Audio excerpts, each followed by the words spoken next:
എല്ലാവർക്കും സ്നേഹവന്ദനം. എനിക്ക് തന്നിട്ടുള്ള വിഷയം ഒരു വല്ലാത്ത വിഷയമാണ്. എന്താ അങ്ങനെ പറഞ്ഞെന്ന് ചോദിച്ചാൽ, ഒരു ശുശ്രൂഷകന്റെ വിജയം എങ്ങനെ വിലയിരുത്താമെന്നാണെങ്കിൽ അത് എളുപ്പമായിരുന്നു. ശരിയായി വിലയിരുത്താമെന്ന് പറയുമ്പോൾ കുറച്ച് ബുദ്ധിമുട്ടാണ്. വിലയിരുത്തൽ ശരിയാകണം. വിലയിരുത്തൽ ശരിയാകണമെങ്കിൽ വിലയിരുത്താനുള്ള മാനദണ്ഡം ശരിയാകണം. മാനദണ്ഡം ശരിയായാലും പോലെ വിലയിരുത്തപ്പെടുന്ന ആളുകൾ, വിലയിരുത്തപ്പെടുന്ന ആളുകളും ഒക്കെ ശരിയാകണം. ശരിയായിട്ട് വിലയിരുത്തി കഴിഞ്ഞാൽ ബന്ധങ്ങൾക്ക് ഇത് നഷ്ടപ്പെടുകയും ചെയ്യും. അപ്പം പിന്നെ ഒരു കുത്തുബന്ധത്തിലൊക്കെ ഇങ്ങനെ വിലയിരുത്താം. മാത്രമല്ല, നിങ്ങളെല്ലാവരും നല്ല ശുശ്രൂഷകന്മാരാണല്ലോ. എന്തോ വിലയിരുത്താനല്ലേ? നിങ്ങൾ നിങ്ങളെ തന്നെ എന്നും വിലയിരുത്തുന്നവരാണെങ്കിൽ മറ്റുള്ളവർക്ക് വിലയിരുത്താൻ എളുപ്പമാണ്. നിങ്ങൾ നിങ്ങളെ തന്നെ വിലയിരുത്തുന്ന ആളുകൾ അല്ലെങ്കിൽ മറ്റുള്ളവർ വിലയിരുത്തുമ്പോൾ വലിയ ബുദ്ധിമുട്ടാണ്. അത് എന്നെ പോലെയുള്ള ആളുകൾ വിലയിരുത്താനായിട്ട് വരുമ്പോൾ ബുദ്ധിമുട്ട് കൂടും. കാരണം പ്രായം കൊണ്ട് ഞാൻ നിങ്ങളെക്കാൾ വളരെ മുൻപിലല്ലേ. അതുകൊണ്ട് തന്നെ അനുഭവം കൊണ്ട് മുൻപിലാണല്ലോ. എന്നാൽ പ്രായത്തിൻ്റെ കുറവ് മറ്റൊരു വിധത്തിൽ അഫക്റ്റ് ചെയ്യാം. പ്രായം കുറവുള്ള എല്ലാവർക്കും ഉള്ള ഒരു തോന്നൽ അവർക്കാണ് കൂടുതൽ അറിവെന്നാണ്. അതൊന്നും എന്നോട് പറയണ്ട, എനിക്കറിയാം എന്നുള്ള പ്രയോഗം കുഞ്ഞുങ്ങളും ചെറുപ്പക്കാരും ഒക്കെ വളരെ ഉപയോഗിക്കുന്നതാണ്. പ്രായം കൂടുതോറും അങ്ങനെ പറയില്ല. പ്രായം കൂടുതോറും നന്ദി, താങ്ക്സ് ചൂണ്ടിക്കാണിച്ചതെന്നേ പറയും. ചെറുപ്പക്കാരെ തിരുത്താൻ പ്രയാസമെന്നാണ് പറയുന്നത്. കാരണം തിരുത്താനുള്ള ചെറുപ്പം അവർക്ക് ശരിക്കായിട്ടില്ല. പിന്നെ പ്രായമായവരെ തിരുത്താൻ സാധിക്കുകയില്ല. You cannot teach N old horse A new trick എന്നാണ്. പഴയ കുതിരയെ പുതിയ ട്രിക്കുകളൊന്നും പഠിപ്പിക്കാൻ ഒക്കില്ല. അപ്പം പ്രായമായവരെ തിരുത്താൻ നോക്കുകയില്ല, ചെറിയ ആളുകളെ തിരുത്താൻ പോയാൽ ബുദ്ധിമുട്ടുമാണ്. അപ്പം പിന്നെ തിരുത്തൽ വേണ്ട നിങ്ങൾക്ക്, അതല്ലേ? ആരും ആരെയും തിരുത്തണ്ട, എല്ലാവർക്കും ദൈവം ലഭിച്ചതുപോലെ അങ്ങ് ജീവിക്കാം. പക്ഷെ അങ്ങനെയല്ല ബൈബിൾ പറയുന്നത്. അതാണ് എൻ്റെ പ്രശ്നം. എനിക്ക് എന്ന് വെല്ലുവിളിയായിരുന്ന ഒരു വാക്യമുണ്ട്, 1 തിമോഥെയോസ് 4:15. നിന്റെ അഭിവൃദ്ധി എല്ലാവർക്കും പ്രസിദ്ധമായി തീരണം. ദൈവം നമ്മെക്കുറിച്ച് ആഗ്രഹിക്കുന്ന കാര്യം നമ്മുടെ അഭിവൃദ്ധി എല്ലാവർക്കും പ്രസിദ്ധമാകണം. എല്ലാവരും എന്നുള്ള പരിധിയിൽ ആരെയൊക്കെ കൊണ്ടുവരണം? കുടുംബക്കാരെ കൊണ്ടുവരണം, സഭക്കാരെ കൊണ്ടുവരണം, അടുത്ത സഭകളെ കൊണ്ടുവരണം, കേരളത്തിലുള്ള എല്ലാ ദൈവജനത്തെയും കൊണ്ടുവരണം. ഇവരെല്ലാം കൊണ്ടുവരണം. എല്ലാവർക്കും അത് പൗലോസ് പറയുമ്പോൾ ഒരുപാട് ആളുകളാണ്. തിമോഥെയോസിനോട് പറയുന്നത് അതുകൊണ്ട് അതൊരു പേഴ്സണൽ ആപ്ലിക്കേഷൻ ആയിട്ട് നമുക്ക് പേഴ്സൺ തിമോഥെയോസ് എന്ന് പറഞ്ഞ വ്യക്തിയെക്കുറിച്ച് പറയുന്നതാണ്. പക്ഷെ അങ്ങനെ പറഞ്ഞുകൊണ്ട് നമുക്കതിനെ തള്ളിക്കളയാൻ ഒക്കില്ലല്ലോ. നമുക്ക് ഈക്വലി ആപ്ലിക്കബിളായ ഒന്നാണ്. അപ്പോൾ പല കാര്യങ്ങളും പറഞ്ഞിട്ടുണ്ട്. നിന്റെ അഭിവൃദ്ധി എന്ന് പറയുമ്പോൾ അങ്ങനെ ഒരു കാര്യമുണ്ട്. അഭിവൃദ്ധി അങ്ങനെ ഒരു കാര്യമുണ്ട്. ചെറിയ ആളുകൾക്ക് അഭിവൃദ്ധി ഉണ്ടാകാറില്ലല്ലേ? അങ്ങനെ ആയിരിക്കും. പിന്നെ ചിലരുടെ അഭിവൃദ്ധി മറ്റാർക്കും അറിയില്ല, അവർക്ക് മാത്രമേ അറിയത്തുള്ളൂ. അത് അങ്ങനെയല്ല, അങ്ങനെ വേണമെന്നല്ല പൗലോസ് പറഞ്ഞത്. നിന്റെ അഭിവൃദ്ധി എല്ലാവർക്കും പ്രസിദ്ധമാണ്. നീ അത് പ്രസിദ്ധം ചെയ്യണമെന്നല്ല, അങ്ങനെ ബാക്കിയുമില്ല. Advertise your improvement, your growth, അങ്ങനെയൊന്നുമില്ല. പക്ഷെ എല്ലാവർക്കും പ്രസിദ്ധമാകണം. ഒരു കൊച്ചു കുഞ്ഞ് ജനിച്ച് വളരുമ്പോഴേ അതെന്നും മുന്നേ വന്ന് പറയില്ല, നോക്കിക്കേ എനിക്ക് എന്ത് ഹൈറ്റായെന്ന്. പക്ഷെ അതിനെ കാണുന്ന എല്ലാവർക്കും എന്തറിയാം? അത് ജനിച്ചപ്പോൾ ഇത്രയേ ഉണ്ടായിരുന്നുള്ളൂ, ഇപ്പോൾ അത് തിരിച്ചു വെച്ചാൽ ഇത്രയാകും, പിന്നെ ഇത്രയാകും. അതെല്ലാവരും അറിയണം. അതാ ദൈവം ആഗ്രഹിക്കുന്നത്. നമുക്ക് അഭിവൃദ്ധി ഉണ്ടാകണം. ആ അഭിവൃദ്ധി എല്ലാവരും അറിയണം. അപ്പോൾ അതിന് പൗലോസ് പറയുന്നത് നീ അതിൽ തന്നെ ഇരുന്നുകൊള്ളാനാണ്. അങ്ങനെയല്ലേ പറഞ്ഞേ? പ്രസിദ്ധമായി തീരണമെന്ന് നീ ഇത് കരുതുക, ഇതിൽ തന്നെ ഇരുന്നുകൊള്ളുക. നിനക്ക് ദൈവം തന്ന കൃപാവരത്തിൻ്റെ വളർച്ചയുടെ കാര്യത്തിൽ നീ വളരെ ശ്രദ്ധിക്കണം. അതിൽ തന്നെ ഇരുന്നോണം. നിന്റെ ഫലങ്ങളെ നീ വളർത്തുന്ന കാര്യത്തിൽ തന്നെ ഇരിക്കണം.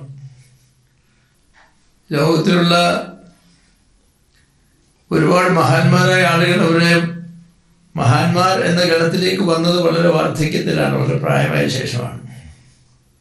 ചരിത്രം വായിച്ച് നോക്കിയാൽ അവിടെ യൗവനത്തിൽ തന്നെ പ്രസിദ്ധരായ ആളുണ്ട്. ജോൺ കാൽവിൻ തൻ്റെ ഇൻസ്റ്റിറ്റ്യൂട്ട്സ് ചെയ്തത് എത്ര വയസ്സിലാണ്? 29 പ്രായത്തിൽ, ചെറിയ പ്രായത്തിലാണ് എഴുതിയത്. That's the first book he wrote. That's the most famous book he wrote. അതിൽ തന്നെ ഇൻസ്റ്റിറ്റ്യൂട്ടിൻ്റെ കമൻട്രി എഴുതി PhD വാങ്ങിയ ആയിരക്കണക്കിന് ആളുകളുണ്ടെന്നാണ് പറയുന്നത്. അപ്പോൾ അങ്ങനെയുള്ള എക്സെപ്ഷണൽ ക്യാരക്ടേഴ്സ് ഉണ്ട്. പക്ഷെ സാധാരണഗതിയിൽ പ്രസിദ്ധി മറ്റുള്ളവർ അറിയത്തക്ക നിലയിലേക്ക് നാം വരുന്നത് നമ്മൾ കുറച്ച് പ്രായമൊക്കെ ആകുമ്പോഴാണ്.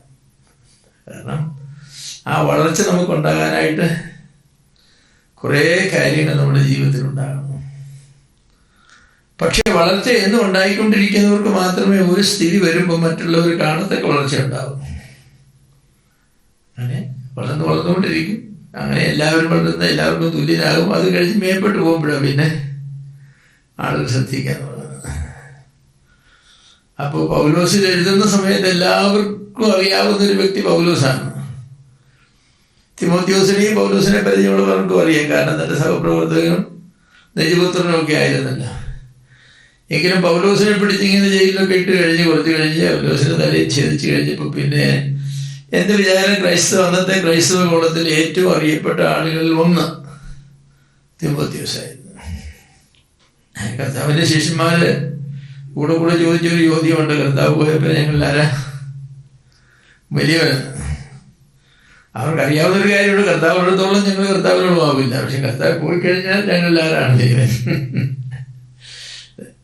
പൗലോസോടൊപ്പം പൗലോസിനേക്കാൾ എന്നാരും തൻ്റെ ശിഷ്യന്മാരാരും പറഞ്ഞു കാണില്ല. ലൂക്കോസിനെ പൗലോസിന്റെ ശിഷ്യൻ എന്ന് പറയേണ്ട ആവശ്യമില്ലെന്ന് തോന്നുന്നു, സഹപ്രവർത്തകൻ എന്ന് പറഞ്ഞാൽ മതി. He was an equally big fish in different areas, definitely. ഇവിടെ കൂടിയിരിക്കുന്ന ആളുകളോട് പറയാനുള്ളത്, നിങ്ങളുടെ അഭിവൃദ്ധി എല്ലാവർക്കും പ്രസിദ്ധമാകണം. നിങ്ങളുടെ അഭിവൃദ്ധി പ്രസിദ്ധമായിട്ടുണ്ടോ? നിങ്ങളുടെ സഭയിൽ എല്ലാവരും അംഗീകരിക്കുന്ന ഒരു കാര്യമാണോ? കഴിഞ്ഞ വർഷത്തേക്കാളൊക്കെ ഈ സഹോദരൻ്റെ പ്രസംഗം ഈ പ്രാവശ്യം വളരെ ഇമ്പ്രൂവ്ഡാണ്. അദ്ദേഹത്തിൻ്റെ ജഡ്ജ്മെൻറ്റ് വിലയിരുത്തലുകളൊക്കെ വളരെ പാകമാണ്. അതെ, ബന്ധങ്ങൾ വളരെ ഊഷ്മളമായി ഈ വർഷം. കുടുംബജീവിതവും വളരെ ആസ്വാദികരമാണ്. കണ്ടിട്ട് വളരെ നല്ല കുടുംബജീവിതമാണെന്ന് തോന്നുന്നു. അതോ തിരിച്ചു പറയുമോ? ഓരോ ദിവസം കഴിയുന്നവർ ഈ മനുഷ്യൻ വല്ലാതെയായി വരിക, കണ്ടവരോടെല്ലാം വഴക്ക് കിട്ടി, വേണ്ടാത്തതെല്ലാം കയറി ഇടുകയും ഒക്കെ ചെയ്യുകയാണ്. അങ്ങനെ ചില ആളുകളുണ്ട്. പൗലോസ് പറഞ്ഞ അങ്ങനെയല്ല, നിങ്ങളുടെ അഭിവൃദ്ധി എല്ലാ മനുഷ്യർക്കും അറിയേണ്ടതാണ്. അഭിവൃദ്ധിയാണ് അറിയേണ്ടത്. അഭിവൃദ്ധിക്കുള്ള ഓപ്പോസിറ്റ് എന്താണ്? ഭാഷാപണ്ഡിതന്മാരുടെ കൂടെ ഉണ്ടല്ലോ, എന്താ അഭിവൃദ്ധി? അധോഗതി എന്ന് വേണമെങ്കിൽ പറയാനല്ലേ? അത് കുറച്ചുകൂടെ കട്ടിയുള്ളൊരു വാക്കാണ് തോന്നുന്നു, അധോഗതി എന്നൊക്കെ പറഞ്ഞാൽ. അപ്പം നമ്മുടെ അഭിവൃദ്ധി ഉണ്ടാകണമെന്നുള്ള പൗലോസ് ആഗ്രഹിക്കുന്ന തിമോത്തിയോസിനെ പോലെയുള്ള എല്ലാവർക്കും ജീവിതത്തിൽ ഓരോ ദിവസവും എന്നുമില്ലെങ്കിൽ ഓരോ ആഴ്ചയും ഓരോ മാസവും അഭിവൃദ്ധി ഉണ്ടാകണം. വളർന്ന് മെച്ചമായി വരണം. ചില സാധനങ്ങൾ ഉപയോഗിക്കും തോറും നല്ലതാണെന്നാണ് പറയുന്നത്. ഓൾഡ് ഷൂ എന്ന് പറയാറുണ്ട്. He is as Mello as an old shoe. ഒരു പഴയ ഷൂ പോലെ മൃദുലമാണ്. പുതിയ ഷൂ ഇടുമ്പോൾ കാലൊക്കെ പൊട്ടും, പക്ഷെ പഴയ ഷൂ ഇട്ടാൽ കാല് പൊട്ടില്ല. കാലുമായിട്ടൊക്കെ ഇണങ്ങി ചേർന്ന് അങ്ങനെയായിരിക്കും. അപ്പോൾ സഹോദരന്മാരെ, ദൈവം നമ്മെക്കുറിച്ച് ആഗ്രഹിക്കുന്നത് നമ്മുടെ പുരോഗതി എല്ലാവരും അറിയണമെന്നാണ്. പൗലോസ് 1 തിമോത്തിയോസിൽ പറഞ്ഞെങ്കിൽ അതേ വ്യക്തിക്ക് 2 തിമോത്തിയോസ് എഴുതുമ്പോൾ 2-ാം അധ്യായത്തിൻ്റെ 15-ാമത്തെ വാക്യം ഒരുപക്ഷെ നാം ഏറ്റവും അധികം വായിക്കുകയും ചിന്തിക്കുകയും ചെയ്യുന്ന വാക്യങ്ങളൊന്നാണ്. അവിടെ പറയുന്ന ഈ പുരോഗതി എങ്ങനെ ഉണ്ടാകാമെന്നാണ്. സത്യവചനത്തെ യഥാർത്ഥമായി പ്രസംഗിച്ചുകൊണ്ട് ലജ്ജിപ്പാൻ സംഗതിയില്ലാത്ത വേലക്കാരനായി ദൈവത്തിന് കൊള്ളാകുന്നവനായി നിലനിൽപ്പാൻ ശ്രമിക്കുക. ആദ്യത്തേതിൽ മനുഷ്യർക്ക് പ്രസിദ്ധനായി തീരുന്ന കാര്യമാണ് പറയുന്നത്. നിന്റെ അഭിവൃദ്ധി എല്ലാവർക്കും എന്ന് പറഞ്ഞ ദൈവത്തിനല്ല, എല്ലാവർക്കും. ഇവിടെ 2ലേക്ക് വന്നപ്പോൾ എന്താ പറഞ്ഞത്? 2ലേക്ക് വന്നപ്പോൾ ദൈവത്തിന് കൊള്ളാകുന്നവനായി നിൽപ്പാൻ ശ്രമിക്കുക എന്നുള്ളതാണ്. മനുഷ്യർക്ക് പ്രസിദ്ധനായി മനുഷ്യർക്ക് കൊള്ളാകുന്നവനായി നിൽക്കുക എന്ന സ്റ്റേജിൽ നിന്നും ദൈവത്തിന് കൊള്ളാകുന്നവനായി തീരുക എന്ന സ്റ്റേജിലേക്കുള്ള ജമ്പ് ഒരു വലിയ ജമ്പാണ്. മനുഷ്യർക്ക് പ്രയോജനമുള്ള പലരും ദൈവത്തിന് പ്രയോജനമുള്ളവരല്ല. നിങ്ങൾക്കറിയാം, മനുഷ്യർക്ക് പല പേരുകൾ വരും. മനുഷ്യർ വളരെ പ്രശംസിക്കുകയും പുകഴ്ത്തുകയും ഒക്കെ ചെയ്യുന്ന ആളുകളെ കുറിച്ച് നമുക്ക് തന്നെ ദൈവത്തിന് ഗുണമുള്ള ആളൊന്നുമല്ല എന്ന് പറയാറുണ്ട്. ദൈവത്തിന് ഗുണമുള്ള ആളുകളെ എല്ലാവരും അറിയണമെന്നൊന്നുമില്ല, എങ്കിലും അറിയണമെന്നാണ് ദൈവം പൗലോസ് ആഗ്രഹിക്കുന്നത്. മനുഷ്യർക്ക് പ്രസിദ്ധരും ദൈവത്തിന് കൊള്ളാകുന്നവരും. അപ്പൊ ആ ഒരു ഇക്വേഷൻ വളരെ നല്ലതാണ്. മനുഷ്യർക്ക് പ്രസിദ്ധരും, ക്രിസ്തുവിൽ പ്രസിദ്ധരെന്നൊക്കെ പറയുന്നവരുണ്ടല്ലോ. മനുഷ്യർക്ക് പ്രസിദ്ധരും ദൈവത്തിന് കൊള്ളാകുന്നവരും. മനുഷ്യർക്ക് കുപ്രസിദ്ധരുണ്ട്. ഇപ്പൊ ഗഹാസിയെ പറ്റി തന്നെ ബൈബിളിൽ പറയുമ്പോൾ ദൈവത്തിന് അത് മനുഷ്യർക്ക് പ്രസിദ്ധനല്ല, അവൻ തിരിച്ചായിപ്പോയി. ആഖാനെ പറ്റി പറയുമ്പോൾ അങ്ങനെയൊക്കെ പല ആളുകളെ പറ്റി, യൂദാ ഇസ്കരിയോത്താവിനെ കുറിച്ച് പറയുമ്പോൾ ഒരുപാട് ആളുകൾക്ക് അറിയാം യൂദാ ഇസ്കരിയോത്താവിനെ. പക്ഷേ അവൻ പ്രസിദ്ധനല്ല, അവൻ ദൈവത്തിന് കൊള്ളാകുന്നവരും അല്ല. അവൻ ജനിക്കാതിരുന്നെങ്കിൽ നന്നായിരുന്നു എന്നാണ് പൗലോസ് പറഞ്ഞത്. അപ്പോൾ ഞാനിത് മുഖവരിയായിട്ട് പറയുമ്പോൾ ഈ വിഷയം എന്ന് പറയുന്ന ഒരു വലിയ വിഷയമാണ്. അപ്പോൾ ദൈവത്തിന് കൊള്ളാകുന്നവനായി തീരാൻ എന്ത് ചെയ്യണമെന്നാണ് പറഞ്ഞത്? നല്ല പ്രസംഗിയാകണമെന്നാണ് പറഞ്ഞത്. സത്യവചനത്തെ യഥാർത്ഥമായി പ്രസംഗിച്ചുകൊണ്ട്, അതൊന്ന്. രണ്ടാമത് ലജ്ജിപ്പാൻ വകയില്ലാത്ത വേലക്കാരൻ. നല്ല പ്രസംഗിയും നല്ല വേലക്കാരനുമായി തീരുക. പൗലോസ് തന്നെ കുറിച്ച് പറഞ്ഞുകൊണ്ട് ദൈവം തന്നെ അപ്പോസ്തലനായും പ്രസംഗിയായും സുവിശേഷകനായും ഒക്കെ വിളിച്ചെന്നാ പറയുന്നത്. പല നിലയിൽ വിളിച്ചെന്നാ പറഞ്ഞത്. Multi faceted calling. പൗലോസ് പല നിലയിൽ പ്രസിദ്ധനായ മനുഷ്യനാണ്. സുവിശേഷം പ്രസംഗിച്ചാൽ അതിനേക്കാൾ മെച്ചമായ ആരും പ്രസംഗിക്കില്ല. സഭാസ്ഥാപനത്തിന് പോയാൽ അവിടെ അങ്ങനെ, ഉപദേശം പഠിപ്പിക്കാൻ പോയാൽ ഏറ്റവും കറക്റ്റായിട്ട്. അപ്പോൾ ഇവിടെ പൗലോസ് പറയുന്നത് ദൈവത്തിന് കൊള്ളാകുന്നവനായി തീരണമെങ്കിൽ ലജ്ജിപ്പാൻ വകയില്ലാത്ത വേലക്കാരനാകണം. അതുപോലെ സത്യവചനത്തെ യഥാർത്ഥമായി പ്രസംഗിക്കണം. മറ്റൊരു വിധത്തിൽ പറഞ്ഞാൽ B A great preacher and B A good worker. B A great preacher and A good worker. പല നല്ല പ്രസംഗികളും നല്ല വേലക്കാരല്ല, പല നല്ല വേലക്കാരും നല്ല പ്രസംഗികളുമല്ല. ഇത് രണ്ടും കൂടെ മനുഷ്യൽ ഒത്തുവരിക എന്ന് പറയുന്നത് ഒരു റെയർ കോമ്പിനേഷനാണ് ഞാൻ വിചാരിക്കുന്നു. പക്ഷെ ദൈവത്തിന് കൊള്ളാകുന്നവരായി നിൽക്കണമെങ്കിൽ ഇത് രണ്ടും കൂടെ ചേർന്ന് വരണം. വേറെ ഒന്നും ചെയ്യില്ല, പ്രസംഗിക്കുക മാത്രം ചെയ്യും. ദൈവത്തിന് കൊള്ളാകുന്നവരാണ്. അതേസമയം വേറെ ചിലരാണ് വേറെ നന്നായിട്ട് ചെയ്യും, പക്ഷെ ഒന്നും പ്രസംഗിക്കില്ല, ആരോടും ഒരു വാക്കും അല്ല പറയില്ല. ഇത് രണ്ടും വേണം. അതിനൊക്കെ ശ്രമിക്കാനാണ് പറഞ്ഞത്, അങ്ങനല്ലേ പറഞ്ഞത്. ഈ ശ്രമിക്കുക എന്ന് പറഞ്ഞാൽ അതിൽ ഉള്ളടക്കം ചെയ്തിരിക്കുന്ന ഒരു കാര്യമുണ്ട്. ഇമ്പറേറ്റീവ് മൂടി പറഞ്ഞിട്ടുള്ള എല്ലാ പ്രസ്താവനകളും സാധ്യതയുടെ പ്രസ്താവനയാണ്. It's a mood of probability എന്നാണ്. മോഷ്ടിക്കരുതെന്ന് പറഞ്ഞാൽ it's a mood of probability. മോഷ്ടിക്കാനും സാധ്യതയുണ്ട്, മോഷ്ടിക്കാതിരിക്കാനും സാധ്യതയുണ്ട്, പക്ഷെ നീ മോഷ്ടിക്കരുത്. മൂഡ് ഓഫ് റിയാലിറ്റി ഇൻഡിക്കേറ്റീവ് കൂടെ ഉള്ളൂ. ദൈവസ്നേഹം തന്നെ, യാതൊരു ചോദ്യമില്ല അതേക്കുറിച്ച്. അപ്പൊ ഇവിടെ പറഞ്ഞ ശ്രമിക്കുക എന്നാ പറഞ്ഞത്. എന്ന് പറഞ്ഞാൽ നീ അങ്ങനെ ശ്രമിക്കാനും സാധ്യതയുണ്ട്, ശ്രമിക്കാതിരിക്കാനും സാധ്യതയുണ്ട്. പക്ഷേ ദൈവത്തിന് കൊള്ളാകുന്നവരായി തീരണമെങ്കിൽ നീ ശ്രമിച്ചെങ്കിലേ സാധിക്കത്തുള്ളൂ, അല്ലേ സാധിക്കില്ല, വേറൊരു വിധത്തിൽ സാധിക്കില്ല. ഞാൻ വിചാരിക്കുന്നത് മുഖവേദന ഞാൻ പറയുന്നത് നമ്മുടെ ഒരു പ്രശ്നം എന്ന് പറയുന്നത് ഈ മൂഡ് ഓഫ് പ്രോബബിലിറ്റിയിൽ ഒട്ടുമിക്കവാറും സമയങ്ങൾ ഇംപ്രോബബിലിറ്റിയാണ് നമുക്ക് സാധ്യത ഫുള്ളുള്ളത്, പ്രോബബിലിറ്റിക്കല്ല. ഇപ്പോൾ ലജ്ജിപ്പാൻ വകയില്ലാത്ത ഒരു പ്രസംഗം ചെയ്യണമെങ്കിൽ എങ്ങനെ ചെയ്യണം? ഏത് വലിയ മഹാന്മാരിരിക്കുന്ന സദസ്സിലാണെങ്കിലും ആ പ്രസംഗം ചെയ്തിട്ട് എനിക്കൊരു നാണോ അതേക്കുറിച്ച് നാണം തോന്നാത്ത ആളുകളുണ്ട്, അവരെക്കുറിച്ചല്ല പറയുന്നത്. എനിക്കതേക്കുറിച്ച് ഒരു ലജ്ജയും തോന്നിയില്ല, വളരെ അഭിമാനപൂർവ്വമാണ് ഞാൻ സ്റ്റേജിൽ നിന്ന് ഇറങ്ങിപ്പോകുന്നത് സ്തോത്രം പറഞ്ഞുകൊണ്ട്. I did my best Lord, I did my best. ഇതിനേക്കാൾ മെച്ചമായിട്ട് ആ പ്രസംഗം വേറെ ആർക്കും ചെയ്യാൻ സാധിക്കുമെന്ന് എനിക്ക് വിചാരമില്ല. കാരണം ഞാൻ അതുപോലെ ശ്രമിച്ചു, ഞാൻ അതുപോലെ പഠിച്ചു, ഞാൻ അതുപോലെ പ്രാർത്ഥിച്ചു, ഞാൻ അതുപോലെ എല്ലാം ചെയ്തു. എൻ്റെ ബെസ്റ്റ്, വേറെ ഒരാളുടെ ബെസ്റ്റ് എൻ്റെ ബെസ്റ്റിനേക്കാൾ വളരെ ഉന്നതമായിരിക്കും. That's not my problem. God has created better people than me. എനിക്ക് ദൈവം തന്നിട്ടുള്ളതായിരിക്കുന്ന കഴിവും പ്രാപ്തിയും വെച്ച് ഞാൻ ചെയ്യാവുന്നതിലേക്ക് നല്ലൊരു പ്രസംഗമാണ് ചെയ്തത്, നല്ലൊരു ക്ലാസ്സാണ് എടുത്തത്. പാട്ടുകാരാണെങ്കിൽ പറഞ്ഞാൽ ഞാൻ നല്ലൊരു പാട്ടാണ് അവിടെ, ഇതിനൊക്കെ മെച്ചമായിട്ട് ആ പാട്ട് പാടാൻ വേറെ ആരും സാധിക്കില്ല. തിരുനാമത്തിൽ വന്നുള്ള പാട്ട് കുട്ടിയച്ചനൊക്കെ പാടി, ഒരുപാട് പേര് പാടി. ഞാൻ പാടുന്നതിനൊക്കെ മെച്ചമായിട്ട് ലോകത്തിലാരും പാടരുതെന്ന് വിചാരിച്ചുകൊണ്ടാണോ കുട്ടിയച്ചൻ സോൻ പാടിയെന്ന് എനിക്കറിയില്ല. അദ്ദേഹം ചോദിച്ചറിയാം. പക്ഷെ നന്നായിട്ട് പാടിയെന്ന് ഞാൻ പറയും. ഇതേറ്റു കാര്യമല്ല. നമ്മളും അങ്ങനെ വേണം എന്ത് കാര്യം ചെയ്താലും. ഇന്നലെ ഞങ്ങൾ ഈ യാത്ര കഴിഞ്ഞിട്ട് വരുമ്പോൾ 2 ഹോട്ടലിൽ കയറി. ഒരിടത്തുനിന്ന് ലഞ്ചും കഴിച്ചു, ഒരിടത്തുനിന്ന് സപ്പറും കഴിച്ചു. ലഞ്ച് കഴിച്ച് കഴിഞ്ഞ് ഞാൻ പറഞ്ഞു, ഇത്ര മോശമായ ഒരു ഗുണം എൻ്റെ ജീവിതത്തിൽ കൊണ്ടിട്ടില്ലെന്ന് പറഞ്ഞു. കാര്യം ഭയങ്കര കൊടുത്തിരിച്ച്. എന്നാൽ വൈകിട്ട് ഞങ്ങളൊരു ഹോട്ടലിൽ കയറി, ഞങ്ങൾ സപ്പർ കഴിക്കാനായിട്ട്. ഞങ്ങളെല്ലാവരും ആ കറി കൊണ്ടുവന്ന ചട്ടി ഞങ്ങൾ വടിച്ച് നോക്കിയതാണ്. ആ കറി അത്ര ടേസ്റ്റി ആയിരുന്നു. എന്നിട്ട് പോരും പറഞ്ഞു നമുക്കൊന്നുകൂടെ കയറണമെന്ന് സോരം പറയുന്നു ഞങ്ങൾ. അപ്പോൾ ഞാൻ അവിടെ ഉള്ളതായിരിക്കുന്ന പാചകക്കാരെ അനുമോദിക്കുന്നു. എന്താണെന്ന് ചോദിച്ചാൽ അവൻ നന്നായിട്ടാണ് കറി വെച്ചത്.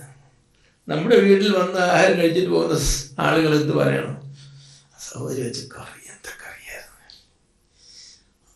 എന്ത് ഉഗ്രനായിരുന്നു, ഇതുപോലൊരു കറി ഞാൻ കഴിച്ചിട്ടില്ല. ചിലപ്പോൾ നമ്മളെ പ്രയോഗം അങ്ങനെ ഉപയോഗിക്കാറുണ്ട്, ഇതുപോലൊരു കറി ഞാൻ കഴിച്ചിട്ടില്ലെന്ന്. അർത്ഥത്തിലല്ല. നമ്മുടെ ശുശ്രൂഷകൾ ഏൽക്കുന്നതായിരിക്കുന്ന ആളുകൾ പറയേണ്ട ഒരു കാര്യമുണ്ട്. അത് ദൈവത്തിന് കൊള്ളാകുന്ന ഒരു പ്രസംഗമായിരുന്നു. പ്രസംഗികളിൽ പ്രസംഗി എന്ന് ലോകം പറയുന്ന കർത്താവായ യേശു ക്രിസ്തുവിന് കൊള്ളാകുന്ന ഒരു പ്രസംഗം ചെയ്യണമെങ്കിൽ വലിയ പ്രയാസമാകട്ടോ. ഓടിച്ചെന്ന് പഠിച്ചാലൊന്നും അങ്ങനെ പ്രസംഗം കിട്ടില്ല. എത്ര കമൻട്രികൾ വായിക്കണം, എത്ര പ്രസംഗങ്ങൾ ആ പാസേജിനെ കുറിച്ച് വായിക്കണം. ഇതൊക്കെ വായിച്ചിട്ടല്ലേ ഒരു നല്ല പ്രസംഗം. ഏത് ലോകത്തിലെ നല്ല പ്രസംഗി എന്ന് പറയുന്ന ആളുകളുണ്ടെങ്കിലും അതിൻ്റെ പിന്നിൽ ഒരുപാട് അധ്വാനം അവർക്കുണ്ട്. അവരനേകരെ പഠിച്ചും വായിച്ചും അവർ പ്രസംഗത്തെ കറക്റ്റ് ചെയ്തുമൊക്കെയാണ്. ഇപ്പോൾ പൗലോസ് തിമോഥെയോസിന് പറയുന്നത്, നീ ദൈവത്തിന് കൊള്ളാകുന്നവരെ നിൽപ്പാൻ ശ്രമിക്കുക എന്നാണ്. സാധിക്കും, വിജയിക്കും. നിനക്ക് നിൽക്കാമെന്ന് പറഞ്ഞില്ല, നിൽക്കാൻ ശ്രമിക്കുക. എപ്പോഴും ഈ ഒരാഗ്രഹമാണ്, I want to do better, I want to do better, I want to do better. ഓരോ പ്രസംഗം കഴിയുമ്പോഴും ചില സമയങ്ങളിലൊക്കെ ചില പ്രസംഗം കഴിഞ്ഞിട്ട് എന്നോട് ആളുകളൊന്ന് പറഞ്ഞിട്ടുണ്ട്, അത്ര അങ്ങോട്ട് ശരിയായില്ല ബ്രദർ, ഇന്നെന്ത് പറ്റി, രാത്രി ഉറങ്ങിയില്ല, ബ്രദറോടും പ്രാർത്ഥിക്കാനത്തില്ല, സമയം ഞാൻ കിട്ടിയില്ല അറിയാമെന്ന് പറയും. അതൊക്കെ മാനുഷികമായ പരാജയങ്ങളാണ്. ചില ആളുകൾ വിഷയം പറയുമ്പോഴേ ആളുകൾ ബോറടിച്ചു കഴിഞ്ഞു. കാരണം അവരെന്താ പറയാൻ പോകുന്നു എന്നുള്ളത് വിഷയം അനൗൺസ് ചെയ്തപ്പോഴേ അവർക്കറിയാം. അങ്ങനെ വരരുത്.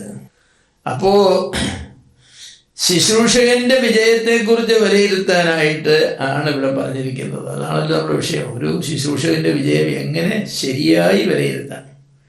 എനിക്കതേക്കുറിച്ച് പറയാൻ ഉള്ളത് ആദ്യമേ തന്നെ അത് വളരെ പ്രയാസമുള്ള കാര്യമാണ്. അത് വളരെ പ്രയാസമുള്ള കാര്യമാണ്. എങ്കിലും അത് ചെയ്തെങ്കിലേ സാധിക്കും. പൗലോസ് അപ്പോസ്തലൻ ഈ വാക്കുകളൊക്കെ തിമോഥെയോസിന് പറഞ്ഞ ഒരു വിലയിരുത്തലാണ് നടത്തിയത്. നിന്റെ അഭിവൃദ്ധി മാക്സിമത്തിൽ ഓപ്റ്റിമത്തിൽ എത്തിയിട്ടില്ല തിമോഥെയോസേ, എത്തിക്കാൻ ശ്രമിക്കണം കേട്ടോ. നിന്റെ എല്ലാ ശുശ്രൂഷകളും ദൈവത്തിന് കൊള്ളാകുന്ന നിലയിലേക്ക് എത്തിയോ എന്നറിയില്ല, പക്ഷെ നീ ശ്രമിക്കണം കേട്ടോ. സുവിശേഷന്റെ വേല നീ നിവർത്തിക്കണം കേട്ടോ. ലജ്ജിപ്പാൻ വകയില്ലാത്തവനായിട്ട് നീ നിൽക്കണം കേട്ടോ. അതെ, പൗലോസിന്റെ ആവശ്യത്തിലുള്ളതായിരിക്കുന്ന പ്രബോധനങ്ങളുടെയും ചില സമയങ്ങളിൽ കറക്ഷൻ്റെയും ഫലമായിട്ടാണ് തിമോഥെയോസിനെ പോലെയുള്ള ആളുകൾ അങ്ങനെയൊക്കെ വന്നത്. ചില ആളുകൾ അങ്ങനെ കറക്ഷന് അതീതമാണ്. ആരും അവരെ കറക്റ്റ് ചെയ്യാനായിട്ട് സാധിക്കില്ല. ഇത് പ്രയാസമാണ്. അവർക്ക് പുരോഗതിയൊന്നും ഉണ്ടാവുകയില്ല. ഒരു 10 ഗ്രാം സ്വർണം ഒരു തട്ടാനെടുത്തിട്ട് തീയിലേക്ക് ഇടുമ്പോൾ സ്വർണം തീയിന് ചാടി പോവുക. അത് നോക്കിക്കേ, എന്നെ ഉരുക്കാൻ ശ്രമിക്കരുത്, ഞാൻ സമ്മതിക്കുകയില്ല. പിന്നെ ബലമായിട്ട് പിടിച്ച് തട്ടാൻ അതുകൊണ്ട് ഇങ്ങനെ അടിക്കുമ്പം എന്നെ അടിക്കരുത്, എനിക്ക് നോക്കുന്നുണ്ട് എന്ന് പറഞ്ഞാൽ അത് ആരെങ്കിലും ധരിക്കുന്ന ഒരു ആഭരണമായിട്ട് മാറുമോ? ഇല്ല. ആരും കാണാത്തതായ ഏതെങ്കിലും ലോക്കർ റൂം വെച്ചിരിക്കുന്ന ഒരു സ്വർണ്ണക്കട്ടിയായിട്ട് അതവിടെ ഇരിക്കുകയുള്ളൂ. അതിന് വിലയൊക്കെ ഉണ്ട്. പക്ഷേ അത് രാജ്ഞിയുടെ കിരീടത്തിലെ ഭാഗമായി തീരുകയില്ല. വിലയിരുത്തണം. അപ്പോൾ ഈ വിലയിരുത്തലിനെ കുറിച്ചാണ് ഞാൻ പറയാൻ പോകുന്നത്. ഞാൻ പറയുന്ന കാര്യങ്ങൾ എല്ലാവർക്കും പ്രയോജനമാണെന്നൊക്കെ ചോദിച്ചാൽ എനിക്കറിയില്ല കേട്ടോ.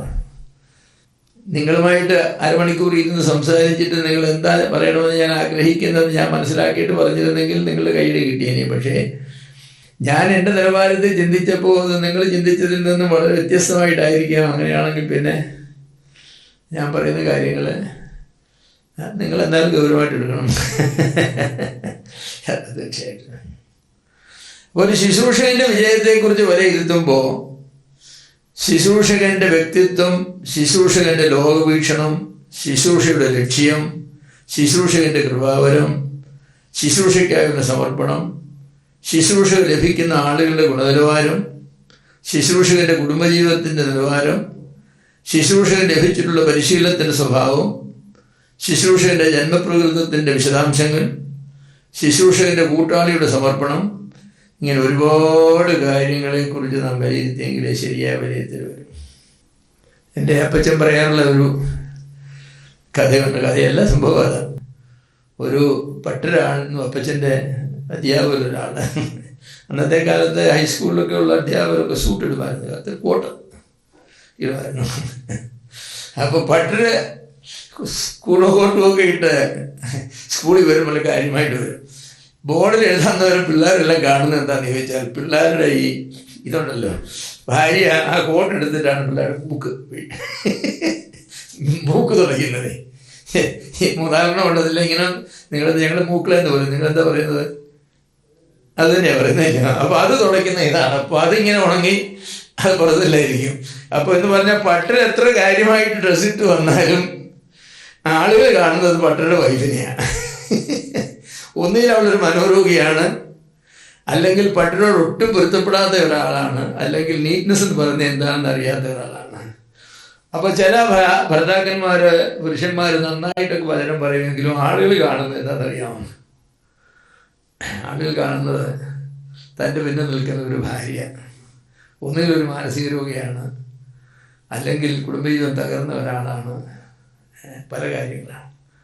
അപ്പോൾ വിലയിരുത്തൽ ഇതെല്ലാം വരണം. അങ്ങനെയൊക്കെ വിലയിരുത്താൻ നമുക്ക് സാധിക്കുമോ? ഞാൻ ഒത്തിരി കാര്യം പറഞ്ഞല്ലോ. ശുശ്രൂഷകൻ്റെ വ്യക്തിത്വം. ഇപ്പോൾ വ്യക്തിത്വം എന്താണെന്ന് തന്നെ പറയാൻ സമയമെടുക്കും ഇല്ലേ? എന്താ വ്യക്തിത്വം എന്ന് പറയുന്നത്? വ്യക്തിത്വം എന്ന വാക്ക് കേൾക്കുമ്പോൾ നിങ്ങൾ എന്താ മനസ്സിലാക്കുന്നത്? ആ മനുഷ്യനെ ഒരു വ്യക്തിയാക്കി തീർക്കുന്നതായിരിക്കുന്ന ഘടകങ്ങളെല്ലാം നല്ല വെൽ ബാലൻസ്ഡ് ആയിട്ട് ആ മനുഷ്യനിലുണ്ട്. എന്താ ഒരു മനുഷ്യനെ മനുഷ്യനാക്കി തീർക്കുന്നത് എന്താണ്? മനുഷ്യത്വം എന്ന് പറഞ്ഞാൽ എന്താണ്? അവൻ്റെ ഇൻ്റലക്റ്റ്, അവൻ്റെ ബുദ്ധിശേഷി, ചിന്താശേഷി, വൈകാരികത, ഇച്ഛാശേഷി, പിന്നെ അവൻ്റെ സെൽഫ് കോൺഷ്യസ്നെസ്, പെരുമാറ്റ രീതികൾ, ഒരുപാട് കാര്യങ്ങളല്ലേ. ഇതിൻ്റെയൊക്കെ ആകത്തുകയല്ലേ നമ്മൾ പറയുന്നത്. അപ്പോൾ ഒരു മനുഷ്യൻ്റെ വ്യക്തിത്വം, അവൻ്റെ ചിന്താശൈലി എങ്ങനെയാണ്, വൈകാരിക ശൈലി എങ്ങനെയാണ്, അദ്ദേഹത്തിൻ്റെ ഇച്ഛാശക്തി എങ്ങനെയാണ്, അദ്ദേഹത്തിൻ്റെ സെൽഫ് കോൺഷ്യസ്നെസ്, സ്വയാബോധം എങ്ങനെയാണ്, അദ്ദേഹത്തിൻ്റെ പെരുമാറ്റ രീതികൾ എങ്ങനെയാണ്, ഒരുപാട് കാര്യങ്ങൾ. ഇതൊക്കെ അറിഞ്ഞിട്ട് നമുക്ക് ഒരാളെ വിലയിരുത്താൻ നോക്കും. അല്ല പ്രസംഗത്തെ ആളിൽ നിന്നും അടർത്തി മാറ്റി കൊണ്ടുപോയി നമുക്ക് വിലയിരുത്തിയാൽ ശരിയാവില്ല. കാരണം പ്രസംഗം എന്ന് പറയുന്നത് എന്താണ്? ഒരു വ്യക്തി വാക്കുകളിൽ കൂടെ മറ്റുള്ളവരുടെ മുന്നിൽ അവതരിക്കപ്പെടുകയാണ് പ്രസംഗത്തിൽ ചെല്ലുന്നത്.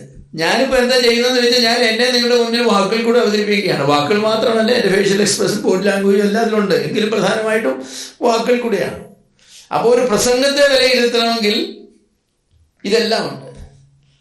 അതുകൊണ്ടാണ് ഞങ്ങളെ ഹോമിലെറ്റിക്സിലൊക്കെ പഠിപ്പിച്ചപ്പോൾ ഞങ്ങൾ പ്രൊഫസർമാർ പറഞ്ഞത്, നിങ്ങളെ വീട്ടിൽ നിന്ന് പുറപ്പെടുന്ന സമയത്ത് നിങ്ങളുടെ പ്രസംഗം തുടങ്ങിയെന്ന് പറഞ്ഞു. വീട്ടിൽ നിന്ന് പുറപ്പെടുമ്പോൾ നിങ്ങളുടെ പ്രസംഗം തുടങ്ങി. നിങ്ങളുടെ മുടി എങ്ങനെയാണ് ചീകിയിരിക്കുന്നത്, നിങ്ങളുടെ ഷർട്ട് എങ്ങനെയാണ്, ബട്ടൺസ് എല്ലാം ഇട്ടിട്ടുണ്ടോ, നിങ്ങൾ പ്രോപ്പർലി ഷേവ് ചെയ്താണോ, അല്ലെങ്കിൽ താടി വളർത്തുന്നതാണെങ്കിൽ പ്രോപ്പർലി ട്രിം ചെയ്താണോ വരുന്നത്, നിങ്ങളുടെ നെയിൽസൊക്കെ കട്ട് ചെയ്ത് ട്രിം ചെയ്തൊക്കെയാണോ വരുന്നത്. പിന്നെ പ്രസംഗത്തിൽ അവിടെ ആളെ ക്ഷണിക്കുമ്പോൾ അവിടെ നിന്ന് എഴുന്നേൽക്കുന്നുണ്ടല്ലോ, ആ എഴുന്നേൽപ്പ് ഒരു പ്രസംഗത്തിൻ്റെ ഇൻട്രഡക്ഷനാണ്. ഓ ഹി സ്റ്റാൻഡ്സ് ടോൾ അല്ലേ?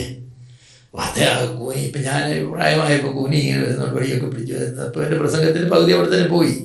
പിന്നെ നിങ്ങൾക്ക് എന്നെ അറിയാവുന്നതുകൊണ്ട് പണ്ട് ഇങ്ങനെ അല്ലായിരുന്നു എന്ന് നിങ്ങൾ മനസ്സിൽ പറയുന്നത് കൊണ്ട് ഞാനിപ്പോഴും രക്ഷപ്പെട്ടു പോവുകയാണ്. He stands toll. സ്റ്റേജ് വന്ന് എല്ലാവരെയൊക്കെ നോക്കി പോയി, എല്ലാവരെയും നോക്കി. പരിചയമുള്ള ശ്രദ്ധിച്ച് I made friendship with my audience. എൻ്റെ കേൾവിക്കാരുമായി ഞാനൊരു സൗഹൃദ ഭാവം സ്ഥാപിച്ചു കഴിഞ്ഞു.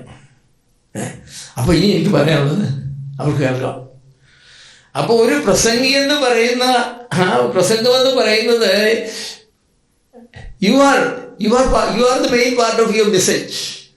നിങ്ങൾ അവിടുന്ന് വീട്ടിൽ നിന്ന് ഇറങ്ങുമ്പോഴും മുടി എങ്ങനെയാണ്, നിങ്ങളുടെ ഡ്രസ്സ് എങ്ങനെയാണ്, നിങ്ങളുടെ ഷർട്ടിൻ്റെ നിറം എന്താണ്, നിങ്ങളുടെ നടപ്പ് എങ്ങനെയാണ്, നിങ്ങൾ വന്ന് എവിടെയാണ് ഇരിക്കുന്നത്, അവിടെ നിന്ന് നിങ്ങൾ എങ്ങനെയാണ് എഴുന്നേറ്റ് സ്റ്റേജിലേക്ക് വരുന്നത്, നിങ്ങൾ ആർമി പട്ടാളക്കാരൻ മാർച്ച് ചെയ്യുന്ന പോലെയാണോ വരുന്നത്, അത് ഓട്ടക്കാരൻ ഓടുന്നത് പോലെയാണോ വരുന്നത്, അതോ ഒരു അലസനായ മനുഷ്യന് ഇങ്ങനെ ആടി വരുന്ന പോലെയാണോ വരുന്നത്, ഒക്കെ നിങ്ങളുടെ പ്രസംഗത്തെ ബാധിക്കുന്ന കാര്യങ്ങളാണ്. ഈ വ്യക്തിത്വത്തിൻ്റെ വിലയിരുത്തൽ അതിപ്രധാനമായ ഒരു ഘടകമായിരുന്നു സഹോദരന്മാരെ. അപ്പോൾ നിങ്ങൾ പ്രസംഗിക്കും, നിങ്ങളുടെ ശുശ്രൂഷയുടെ എല്ലാ ഭാഗത്തോടും വരും കേട്ടോ. നിങ്ങളുടെ വീട്ടിൽ ചെല്ലുമ്പോൾ ചായ കൊണ്ടുവരുന്ന ആളെ ചായ എങ്ങനെയാണ് കൊണ്ടുവരുന്നുള്ളത് നിങ്ങൾ ശ്രദ്ധിക്കാറുണ്ടോ? ചില ആളുകൾ അവരുടെ പേരുള്ള ചായക്ക് ഗ്ലാസിൻ്റെ അകത്താണ്, ഇങ്ങനെ 4 ഗ്ലാസ്സിന്. അത് കുടിക്കാൻ നോക്കുമോ? ചായ തൊട്ടില്ലെങ്കിൽ കുടിക്കാൻ നോക്കും. നിങ്ങൾ ടവലോ വല്ലതും എടുത്തിട്ട് കറിച്ചോ വല്ലതും എടുത്ത് ഇങ്ങനെ ഒന്ന് തുടയ്ക്കണം എന്ന് പറഞ്ഞാൽ ഐ ഡോണ്ട് ലൈക്ക്. ഈ തൊട്ടൊന്നും എനിക്കിഷ്ടമല്ല. അതുപോലെ മേളിൽ വായു വെക്കുന്ന സ്ഥലത്താണ് ഗ്ലാസ് പിടിക്കേണ്ടത്. ഗ്ലാസിൻ്റെ ലോവർ ഹാഫിൽ പിടിച്ചിട്ട് ബഹുമാനപൂർവ്വം ഇങ്ങനെ പിടിച്ചിട്ട് ബഹുമാനപൂർവ്വം കൊണ്ട് കൊടുക്കുമല്ലോ, ഇങ്ങനെ പിടിച്ചാണ് കൊണ്ട് കൊടുക്കുന്നത്. അല്ല, ഞാൻ പറഞ്ഞത് വി എക്സ്പ്രസ് അവേഴ്സെൽസ്. ഏത് ചെറിയ കാര്യത്തിലും വലിയ കാര്യത്തിലും നാം നമ്മെ തന്നെ എക്സ്പ്രസ് ചെയ്യുകയാണ്. പ്രസംഗിക്കുന്ന ആളുകളും ശുശ്രൂഷിക്കുന്ന ആളുകൾ, പ്രസംഗത്തിന് മാത്രം ബാധമായ കാര്യമല്ല ഞാൻ പറയുന്നത്. ആളുകൾ ഇതേക്കുറിച്ച് ബോധമില്ലെങ്കിൽ അതിൻ്റെ അർത്ഥം എന്താണെന്ന് ചോദിച്ചാൽ he's not a conscious speaker, he's not a conscious worker. ഒരിക്കൽ തമിഴ്നാട്ടിൽ പോയി, ഈ തമിഴ്നാട്ടിൽ ഇങ്ങനെ ഇട്ടാ വെള്ളം കൊണ്ടിരുന്നു. അപ്പോൾ ഞാൻ ചിന്തിച്ചു ഇവന്മാർ അങ്ങനെ ചെയ്യാതിരിക്കാനുള്ള മാർഗം ഉണ്ടാകും. ഞാൻ പറഞ്ഞു നല്ല ചൂട് തന്നെ തിളച്ച വെള്ളം വേണമെന്ന് പറഞ്ഞു. മനസ്സിലായി, അവനേതാ മനസ്സിലായിട്ട് തമിഴ് വെണ്ണീർ തരാൻ പറഞ്ഞു. അവൻ അങ്ങനെ കൊണ്ടുവന്നിട്ട് വേറൊരു ഗ്ലാസ് കൊടുത്ത് ഇങ്ങനെ 3-4 പ്രാവശ്യം ആളിച്ചിട്ട് അവൻ്റെ വിരലിട്ട് നോക്കിയിട്ട് പറഞ്ഞു ഇപ്പൊ എല്ലാം ரொம்ப ശരി കുടിച്ചോളാം. ഞാൻ അവനെ ഒന്ന് നോക്കിയിട്ട് മാറ്റി വെച്ചു. അല്ല എന്ത് ചെയ്യും? ചിലപ്പോൾ നമ്മുടെ ശുശ്രൂഷ അതുപോലെ നമ്മളെ നോക്കി മാറ്റി വെച്ചു പ്രസംഗം ഇനഫ്. അപ്പൊ ശുശ്രൂഷകൻ ശുശ്രൂഷിക്കുന്നത് അവൻ്റെ വ്യക്തിത്വത്തിൻ്റെ ഒരു റിഫ്ലക്ഷനാണ്. അതുപോലെ ലോകവീക്ഷണം എന്ന് നമ്മൾ പറയും. ലോകവീക്ഷണം എന്താ? ലോകവീക്ഷണം എന്ന് പറഞ്ഞാൽ ലോകത്തിലുള്ള സർവമാന വിഷയങ്ങളെയും നിങ്ങൾ എങ്ങനെയാണ് സമന്വയിപ്പിച്ച് കാണുന്നത്? അത് വിശുദ്ധ ബൈബിളിൻ്റെ ലെൻസിൽ കൂടെ നോക്കിയാണോ, കാൾ മാർക്സിൻ്റെ ലെൻസിൽ കൂടെ നോക്കിയാണോ, ഫ്രോയിഡിൻ്റെ ലെൻസിൽ കൂടെ നോക്കിയാണോ നിങ്ങൾ ഈ ലോകത്തിലുള്ള എല്ലാ വിഷയങ്ങളെയും കാണുന്നത്? അതോ അത് ബൈബിളിൻ്റെ ലെൻസിൽ കൂടെ നോക്കിയാണോ? ഫിസിക്സ് ആയാലും കെമിസ്ട്രി ആയാലും ബയോളജി ആയാലും സൂവോളജി ആയാലും പൊളിറ്റിക്കൽ സയൻസ് ആയാലും ഇക്കണോമിക്സ് ആയാലും ഹിസ്റ്ററി ആയാലും ഇംഗ്ലീഷ് ലിറ്ററേച്ചർ ആയാലും ഇനി കെമിസ്ട്രി ഫിസിക്സ് ഇങ്ങനെയുള്ള ശാസ്ത്രീയ വിഷയങ്ങളായാലും എഞ്ചിനീയറിംഗ് ആയാലും കണക്കായാലും നിങ്ങൾ എങ്ങനെയാണ് കാണുന്നത്? That's very important. ഒരു ക്രിസ്തീയ ലോകവീക്ഷണം എന്ന് പറഞ്ഞാൽ ഏത് വിഷയം എടുത്താലും he will have a biblical point of view, biblical perspective. ദൈവവചനത്തിൻ്റെ കാണിച്ച ലെൻസ് വെച്ച് നോക്കിയേ കാണത്തുള്ളൂ. അങ്ങനെ വരുമ്പോൾ വൈരുദ്ധ്യങ്ങൾ വരികയില്ല. വചനത്തിന്റെ ലെൻസിൽ കൂടെ കെമിസ്ട്രി ഫിസിക്സ് നോക്കിയാൽ ഒരു വൈരുദ്ധ്യം വരികയില്ല. പൊളിറ്റിക്കൽ സയൻസിനും എക്കണോമിക്സിനും നോക്കിയാൽ ഒരു വൈരുദ്ധ്യം വരില്ല. അല്ലെങ്കിൽ പൊളിറ്റിക്സ് പറയുമ്പോൾ ഇങ്ങനെയും പോകും, എക്കണോമിക്സ് പറയുമ്പോൾ ഇങ്ങനെയും പോകും, സയൻസ് പറയുമ്പോൾ ഇങ്ങനെയും പോകും. അങ്ങനെ പോകില്ല.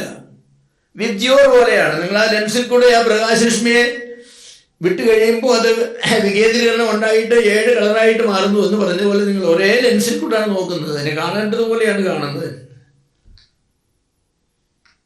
അങ്ങനെ നമുക്ക് കാണാനായിട്ട് കഴിയണം നമ്മുടെ ശുശ്രൂഷ രംഗത്ത്.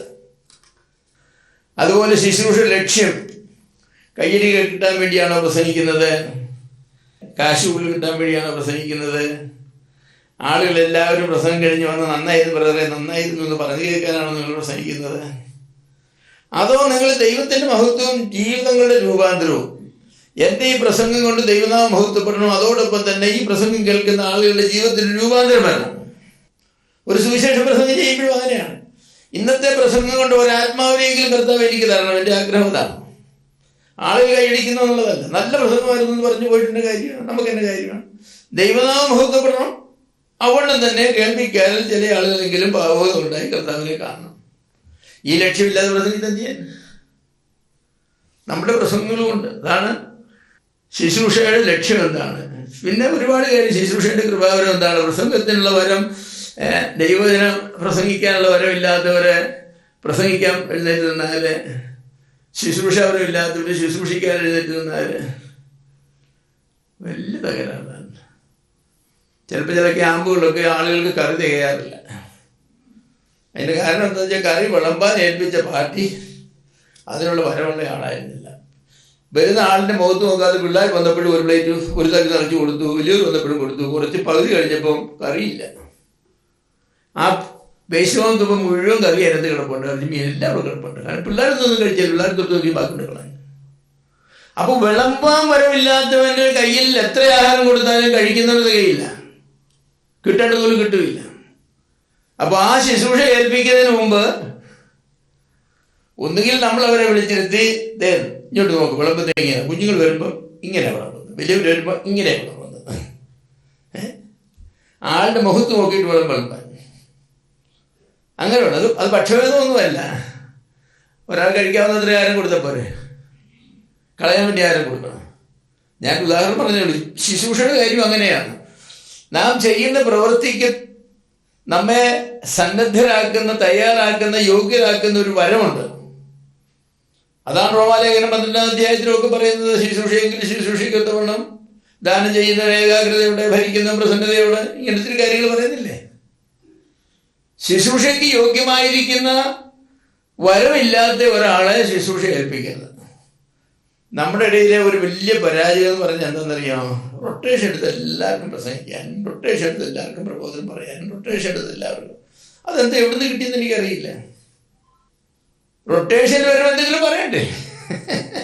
വരവുണ്ടോ വരവില്ലെന്നുള്ളതല്ല ഇവിടെ. ഇന്ന് നീ അടുത്ത ആഴ്ച, അടുത്ത ആഴ്ച, അടുത്ത ആഴ്ച, അടുത്ത ആഴ്ച, അടുത്ത ആഴ്ച, അടുത്ത ആഴ്ച, അടുത്ത ആഴ്ച, അങ്ങനെ ഇതിന് പ്രസംഗം കൊടുക്കുന്നു. അത് കണ്ടെത്തത്തൊക്കെ വരം നിങ്ങൾക്കുണ്ടെങ്കിൽ നിങ്ങൾക്ക് വരമുള്ളവരാരും ഈ സമയത്ത് ഇല്ലെന്ന് കണ്ടെത്തത്തൊക്കെ വരമുള്ള ഒരാളാണെങ്കിൽ നിങ്ങൾക്ക് ഒരുപാട് കാര്യങ്ങൾ തീർച്ചയായിട്ടും കാണും. ഒരു വരവില്ലാത്തൊരു വിശ്വാസിയുണ്ടോ? രക്ഷിക്കപ്പെട്ടവനല്ല. രക്ഷിക്കപ്പെട്ടവനാണെങ്കിൽ തീർച്ചയായിട്ടും വരമുണ്ട്. ആ വരം അവനെ പ്രകാശിപ്പിക്കാൻ, അവനെ ഉത്സാഹിപ്പിക്കുകയാണ് ശുശ്രൂഷ വിജയം എന്ന് പറയുന്നത്. എല്ലാവർക്കും പുൾപിറ്റ് വന്നിരിക്കുന്ന ഇഷ്ടമാണെന്ന് പറഞ്ഞാൽ ശരിയല്ല. പുൾപിറ്റ് മിനിസ്ട്രി എല്ലാവരുടെയും മിനിസ്ട്രി അല്ല. അത് ചെയ്യാനായിട്ട് വിളിക്കപ്പെട്ടവർ അത് ചെയ്യണം. പ്രസംഗവും പ്രബോധനവും ഉപദേശവും ശാസനയും ഗുണീകരണവും ഒക്കെ ചെയ്യാനായിട്ട് വിളിക്കപ്പെട്ടവർ അത് ചെയ്യണം. ദാനം ചെയ്യാനും ശുശ്രൂഷിക്കാനും മറ്റും പറ്റുമെങ്കിൽ അവരത് ചെയ്യണം. അവർ നന്നായിട്ട് ചെയ്യണം. അതിലുള്ള ട്രെയിനിങ് അവർക്ക് കൊടുക്കണം. നമ്മുടെ ഇടയിൽ അതില്ല. നമ്മുടെ ശുശ്രൂഷ വിലയിരുത്തുമ്പോൾ നമ്മൾ വിലയിരുത്താൻ യോഗ്യരല്ല. കാരണം എന്താ? വരവില്ലാത്ത ഒരാൾ പ്രസംഗിച്ചതിനെ നമ്മൾ എങ്ങനെയാണ് വിലയിരുത്തുന്നത്? ഒരു പബ്ലിക് പെർഫോമൻസിന് പാടാൻ കുട്ടിയച്ചിന് പകരം എന്നെ നിങ്ങൾ തിരഞ്ഞെടുത്താൽ വിലയിരുത്തൽ ആളുകൾ ചെയ്തോളും. അപ്പം തന്നെ അവർ പാടാൻ തുടങ്ങുന്നതിന് മുമ്പ് അവർ വിലയിരുത്തൽ ചെയ്ത് കഴിയും. കാരണം അവർക്കറിയാം എനിക്കതിനുള്ളതായിരിക്കുന്ന കഴിവുള്ള ആളല്ല. പിന്നെ നിങ്ങൾ അങ്ങനെയൊക്കെ പറഞ്ഞാൽ ഞാനും അവരെ കൈ നോക്കിയെന്ന് വരും, അവർ മുഴുകൈ നോക്കിയെന്ന് വരും. അല്ല, നമ്മുടെ സഭകളിലെ ശുശ്രൂഷകളുടെ മാനദണ്ഡങ്ങളൊക്കെ തെറ്റിച്ചു പോകും. അപ്പോൾ ശുശ്രൂഷയ്ക്കായുള്ള കൃപാവരവും ശുശ്രൂഷയ്ക്കായുള്ള സമർപ്പണവും. പ്രസംഗിക്കാൻ വരമുണ്ടായിട്ട് യാതൊരു പ്രസംഗത്തോടെ യാതൊരു സമർപ്പണവും ഇല്ലാത്ത ആളുകളുണ്ട്. അവർ പ്രസംഗിച്ചാൽ വിജയിക്കുമോ? ഇല്ല. വരമുണ്ടായിട്ട് സമർപ്പണം വേണം. എൻ്റെ വരത്തെ എനിക്ക് പരമാവധി പ്രകാശിപ്പിക്കണം, ഉപയോഗിക്കണം. അതിനുവേണ്ടി ഞാൻ എന്താ ചെയ്യേണ്ടത്, പഠിക്കേണ്ടതിന് പഠിക്കാം, എന്തെല്ലാം ചെയ്യണോ അതെല്ലാം ഞാൻ ചെയ്യണം. അതിനുള്ള സമർപ്പണം വേണം. ബുദ്ധിയുള്ള ഒരു കുട്ടി പഠിത്തത്തിന് സമർപ്പണം ഇല്ലെങ്കിൽ എന്ത് ചെയ്യും? അവൻ പരീക്ഷ വിജയിക്കില്ല. അതുപോലെയാണ് നമ്മൾ. അതുപോലെ തന്നെയാണ് ഈ ശുശ്രൂഷ ലഭിക്കുന്ന ആളുകളുടെ ഗുണനിലവാരവും. ചില വീടുകളിൽ ചെന്നാൽ സ്വാദിഷ്ടമായ ആഹാരം നമുക്ക് കിട്ടുകയില്ല. കിട്ടാത്ത അവിടുത്തെ പാചകം ചെയ്യുന്ന അമ്മച്ചിയുടെയോ അല്ലെങ്കിൽ ചേച്ചിയുടെയോ കുറവുകൊണ്ടല്ല, അവിടെ തിന്നുന്ന ഒരു മനുഷ്യനുണ്ട്, അല്ലെങ്കിൽ 3-4 മനുഷ്യനുണ്ട്. അവരുടെ ഒരു പ്രത്യേകത എന്താണെന്ന് ചോദിച്ചാൽ എന്തോ ഇളക്കി കുടിച്ചാൽ കുടിച്ചാൽ പോ, ഇവാലുവേഷൻ ഒന്നും അവിടെ ഇല്ല. എന്തോ ഇളക്കി കൊടുത്താലും കുടിച്ചിട്ട് പോകും. അങ്ങനെയുള്ളൊരു ഭർത്താവിന് ഒരു ഭാര്യയെ നല്ല പാചകക്കാരിയാക്കാൻ നോക്കൂ. അതൊരു നിമിഷം ഇതെന്താ ഉണ്ടാക്കി വെച്ചിരിക്കുന്നത്, ഇതെന്താ ഇങ്ങനെ ഇരിക്കുന്നത്, ഇത് വെന്തതല്ലല്ലോ, ഇത് എരിവ് കൂടുതലാണല്ലോ, ഇതിന് പുളി കൂടുതലാണല്ലോ. 100 വിമർശനങ്ങൾ പറഞ്ഞത്. ഇനി അങ്ങനെ സ്നേഹത്തിലാണ്, ആദ്യം സ്നേഹത്തിലാണ്, കുറച്ച് കഴിയുമ്പോൾ പിന്നെ അത് സ്നേഹമാണല്ലോ. അവരുടെ ഏറ്റവും വലിയ നന്മയല്ലേ സ്നേഹം എന്ന് പറയുന്നത്. എങ്കിലും സ്വരത്തിനൊക്കെ വ്യത്യാസം വരും. എൻ്റെ ഭാര്യ സാമാന്യം നല്ല പാചകക്കാരിയാണ്. ഞാൻ കല്യാണം കഴിച്ചപ്പോൾ അങ്ങനെ പാചകക്കാരിയൊന്നും ആയിരുന്നില്ല. ഇവ നല്ല പാചകക്കാരിയാണ്. കാരണം എന്താണെന്ന് ചോദിച്ചാൽ എന്തും ഉണ്ടാക്കി എൻ്റെ മുന്നേ കൊണ്ടുപോകാനൊക്കെ ഇല്ല. പോകുന്നിടത്ത് ആരും നിങ്ങൾ എന്ത് എന്താ ഞാൻ കഴിച്ചത് തോന്നപ്പോൾ നല്ലതാണെന്നും പറഞ്ഞു പോകും. കള്ളമല്ല എന്ന് പറഞ്ഞ സഹോദരിക്ക് ഉണ്ടാക്കാവുന്നതിൽ ഏറ്റവും നല്ലതാണ് ഉണ്ടാക്കിയത് എനിക്കറിയാം. ഗുഡ്. എന്നിട്ട് ഹോട്ടലിൽ കയറി ഞാൻ പറഞ്ഞില്ലേ, 2 ഹോട്ടൽ, എന്ത് വ്യത്യാസമുണ്ട്. അപ്പോൾ ഒരു നല്ല ഭർത്താവാണ്, നല്ല ആഹാരം എൻജോയ് ചെയ്യുന്ന ഒരു മനുഷ്യനാണ് ആഹാരം നന്നായി പാചകം ചെയ്യുന്ന ഒരു ഭാര്യയെ സൃഷ്ടിക്കുന്നത്. മ്യൂസിക് എൻജോയ് ചെയ്യുന്ന ഒരു ഓഡിയൻസിന് മാത്രമേ ഒരു നല്ല പാട്ടുകാരനെ സൃഷ്ടിക്കാനായിട്ട് സാധിക്കൂ. എന്തു വന്ന് മൂടിയേച്ച് പോയാലും കൈയിടിക്കുന്നവരാണെങ്കിൽ he will never make a good singer. അതുപോലെയാണ് സഭയിലിരിക്കുന്ന ഓഡിയൻസ് എന്ത് പ്രസംഗം കേട്ടിട്ട് എഴുന്നേറ്റ് പോകുന്ന ആളുകളല്ല. ഞാൻ ഒരിക്കലും ഒരു നീഗ്രോ ചർച്ചിൽ പ്രസംഗിക്കാൻ പോയി. I like to go to negro churches. അവരുടെ പ്രസംഗത്തിൻ്റെ കാര്യത്തിൽ ഞാൻ 1-2 പ്രാവശ്യം പോയിട്ടുള്ളൂ. പക്ഷെ അവിടെ ചെന്ന് അവർ നിങ്ങളെ കൊണ്ട് പ്രസംഗിപ്പിക്കും. നമ്മളങ്ങോട്ട് കയറി വരുമ്പോഴേ അവർ പറയും, come on sir, you can do better, you can do better. അപ്പം അവർ പെണ്ണുങ്ങളും ആണെങ്കിലും come on sir, you can do better, you can speak better, that's better. But still നമ്മളെ അങ്ങനെ ഏതാണ്ട് നമ്മുടെ ആ ഒരു എന്താ പറയുക ഓപ്റ്റിമത്തിൽ കൊണ്ടുവന്ന് ആക്കിയതിന് ശേഷം അവർ നിശബ്ദമായിരുന്നു പ്രസംഗം കേൾക്കും. അപ്പോൾ അവരുടെ ഇടയിൽ ചെന്നിട്ട് നമുക്ക് നന്നായി പ്രസംഗിക്കാതിരിക്കാനായിട്ട് സാധിക്കുകയില്ല. നമ്മുടെ ആളുകൾ ചെന്ന് എന്തും പറഞ്ഞു വെച്ചാൽ നമുക്ക് പോവാം. കാരണം പകുതി പേരെ കേൾക്കുന്നുള്ളൂ, പകുതി പേര് ഉറങ്ങുകയും എക്സ്ട്രാ കരിക്കുലർ ആക്ടിവിറ്റീസിലൊക്കെയാണ് വ്യാപരിക്കുക. നമുക്കറിയാമല്ലോ. കേൾക്കുന്നവരായ ആളുകളെ സംബന്ധിച്ചും അത് വലിയ വിഷയമൊന്നുമല്ല. ബ്രദറെ, ഞങ്ങളുടെ ഇടയിൽ സ്വാതന്ത്ര്യമായി പ്രസംഗിക്കുക, എന്ത് വേണമെങ്കിലും പ്രസംഗിക്കുക, ആരും ബ്രദറെ വിമർശിക്കുകയില്ല.